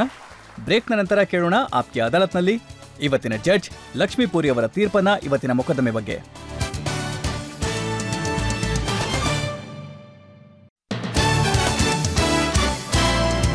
Welcome back. ಆಪ್ಕೆ ಅದಾಲತ್ನಲ್ಲಿ ನಾವಿವತ್ತು ಮೊಕದ್ದಮೆ ಹೊರಸಿದ್ದು ಗೌರ್ ಗೋಪಾಲ್ ದಾಸ್ ಅವರ ಮೇಲೆ. ನಾವು ಅವರನ್ನ ಅವರ ಜೀವನದ ಬಗ್ಗೆ ಕೇಳಿದ್ವಿ, ಅವರ ಉಪದೇಶಗಳ ಬಗ್ಗೆ ಕೇಳಿದ್ವಿ, ಅವರ ಜೋಕ್ಸ್ಗಳ ಬಗ್ಗೆ, ಅವರ ಸಲಹೆಗಳ ಬಗ್ಗೆ. ಈಗ ಆಪ್ಕೆ ಅದಾಲತ್ನಲ್ಲಿ ಇವತ್ತಿನ ಜಡ್ಜ್ ಫಾರ್ಮರ್ ಅಂಬಾಸಿಡರ್ ಲಕ್ಷ್ಮೀಪುರಿ ಅವರ ತೀರ್ಪನ್ನ ಕೇಳೋ ಸಮಯ. ಇವತ್ತು ಕೋರ್ಟಲ್ಲಿ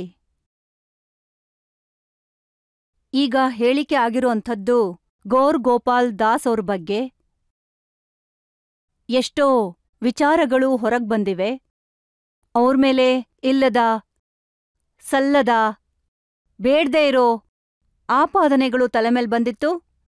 ಮತ್ತೆ ಆ ಆಪಾದನೆಗಳನ್ನ ಯಾವ ರೀತಿಯಾಗಿ ಅವರು ಅನ್ಭವಿಸಿದ್ರು ಮತ್ತದಕ್ಕೆ ಉತ್ತರ ಕೊಟ್ರು, ಅದರಿಂದ ನಮಗನ್ಸಿಲ್ಲ ಅವರು ಮೊದಲನೇ ಬಾರಿಗೆ ಕಟ್ಕಟ್ಟೆನಲ್ಲಿದ್ದಾರೆ ಅಂತ.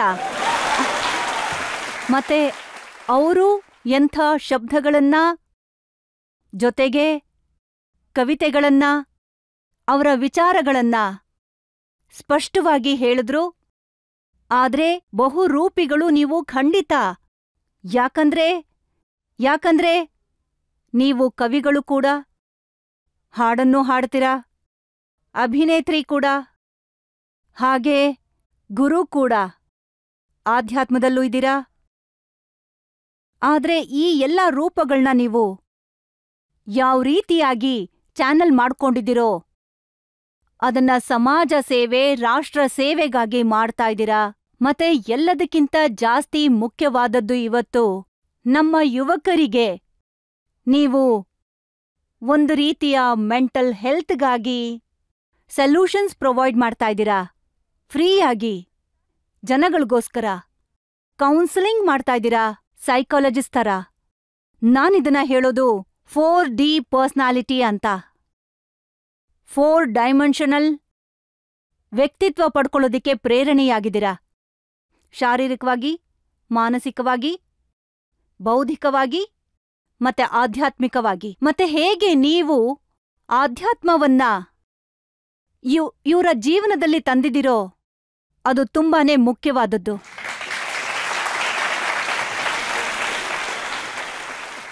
ಮತ್ತೊಂದು ವಿಚಾರಕ್ಕೆ ನಮ್ಮ ಜಡ್ಜ್ ಲಕ್ಷ್ಮೀಪುರಿ ಅವರನ್ನ ಹೊಗಳಲೇಬೇಕು. ಇವರು ದಕ್ಷಿಣ ಭಾರತದಿಂದ ಬಂದರೂ ಕೂಡ ಇವರ ಕನ್ನಡ ಎಷ್ಟು ಅದ್ಭುತವಾಗಿದೆ. ತುಂಬ ಚೆನ್ನಾಗಿತ್ತು, ತುಂಬ ಚೆನ್ನಾಗಿತ್ತು, ತುಂಬ ಚೆನ್ನಾಗಿತ್ತು, ತುಂಬ ಚೆನ್ನಾಗಿತ್ತು. ಈ ಭರವಸೆಯೊಂದಿಗೆ, ಈ ನಂಬಿಕೆಯೊಂದಿಗೆ ಗೌರ್ ಗೋಪಾಲ್ ದಾಸ್ ಅವರು ನಮ್ಮ ಯುವ ಪೀಳಿಗೆಯನ್ನ ಇದೇ ರೀತಿ ಮಾರ್ಗದರ್ಶನ ನೀಡ್ಲಿ ಅಂತ ಹಾರೈಸ್ತಾ, ನಮ್ಮ ಜನರಿಗೆ ದಾರಿ ತೋರಿಸ್ಲಿ ಅಂತ ಆಶಿಸ್ತಾ ಇವತ್ತಿನ ಕಾರ್ಯಕ್ರಮವನ್ನ ಇಲ್ಲಿಗೆ ಮುಗಿಸ್ತಾ ಇದ್ದೇವೆ. ಮುಂದಿನ ವಾರ ಮತ್ತೆ ಭೇಟಿಯಾಗೋಣ ಮತ್ತೊಬ್ರು ಹೊಸ ವ್ಯಕ್ತಿಯೊಂದಿಗೆ. ಅಲ್ಲಿವರೆಗೂ ನಮಸ್ಕಾರ.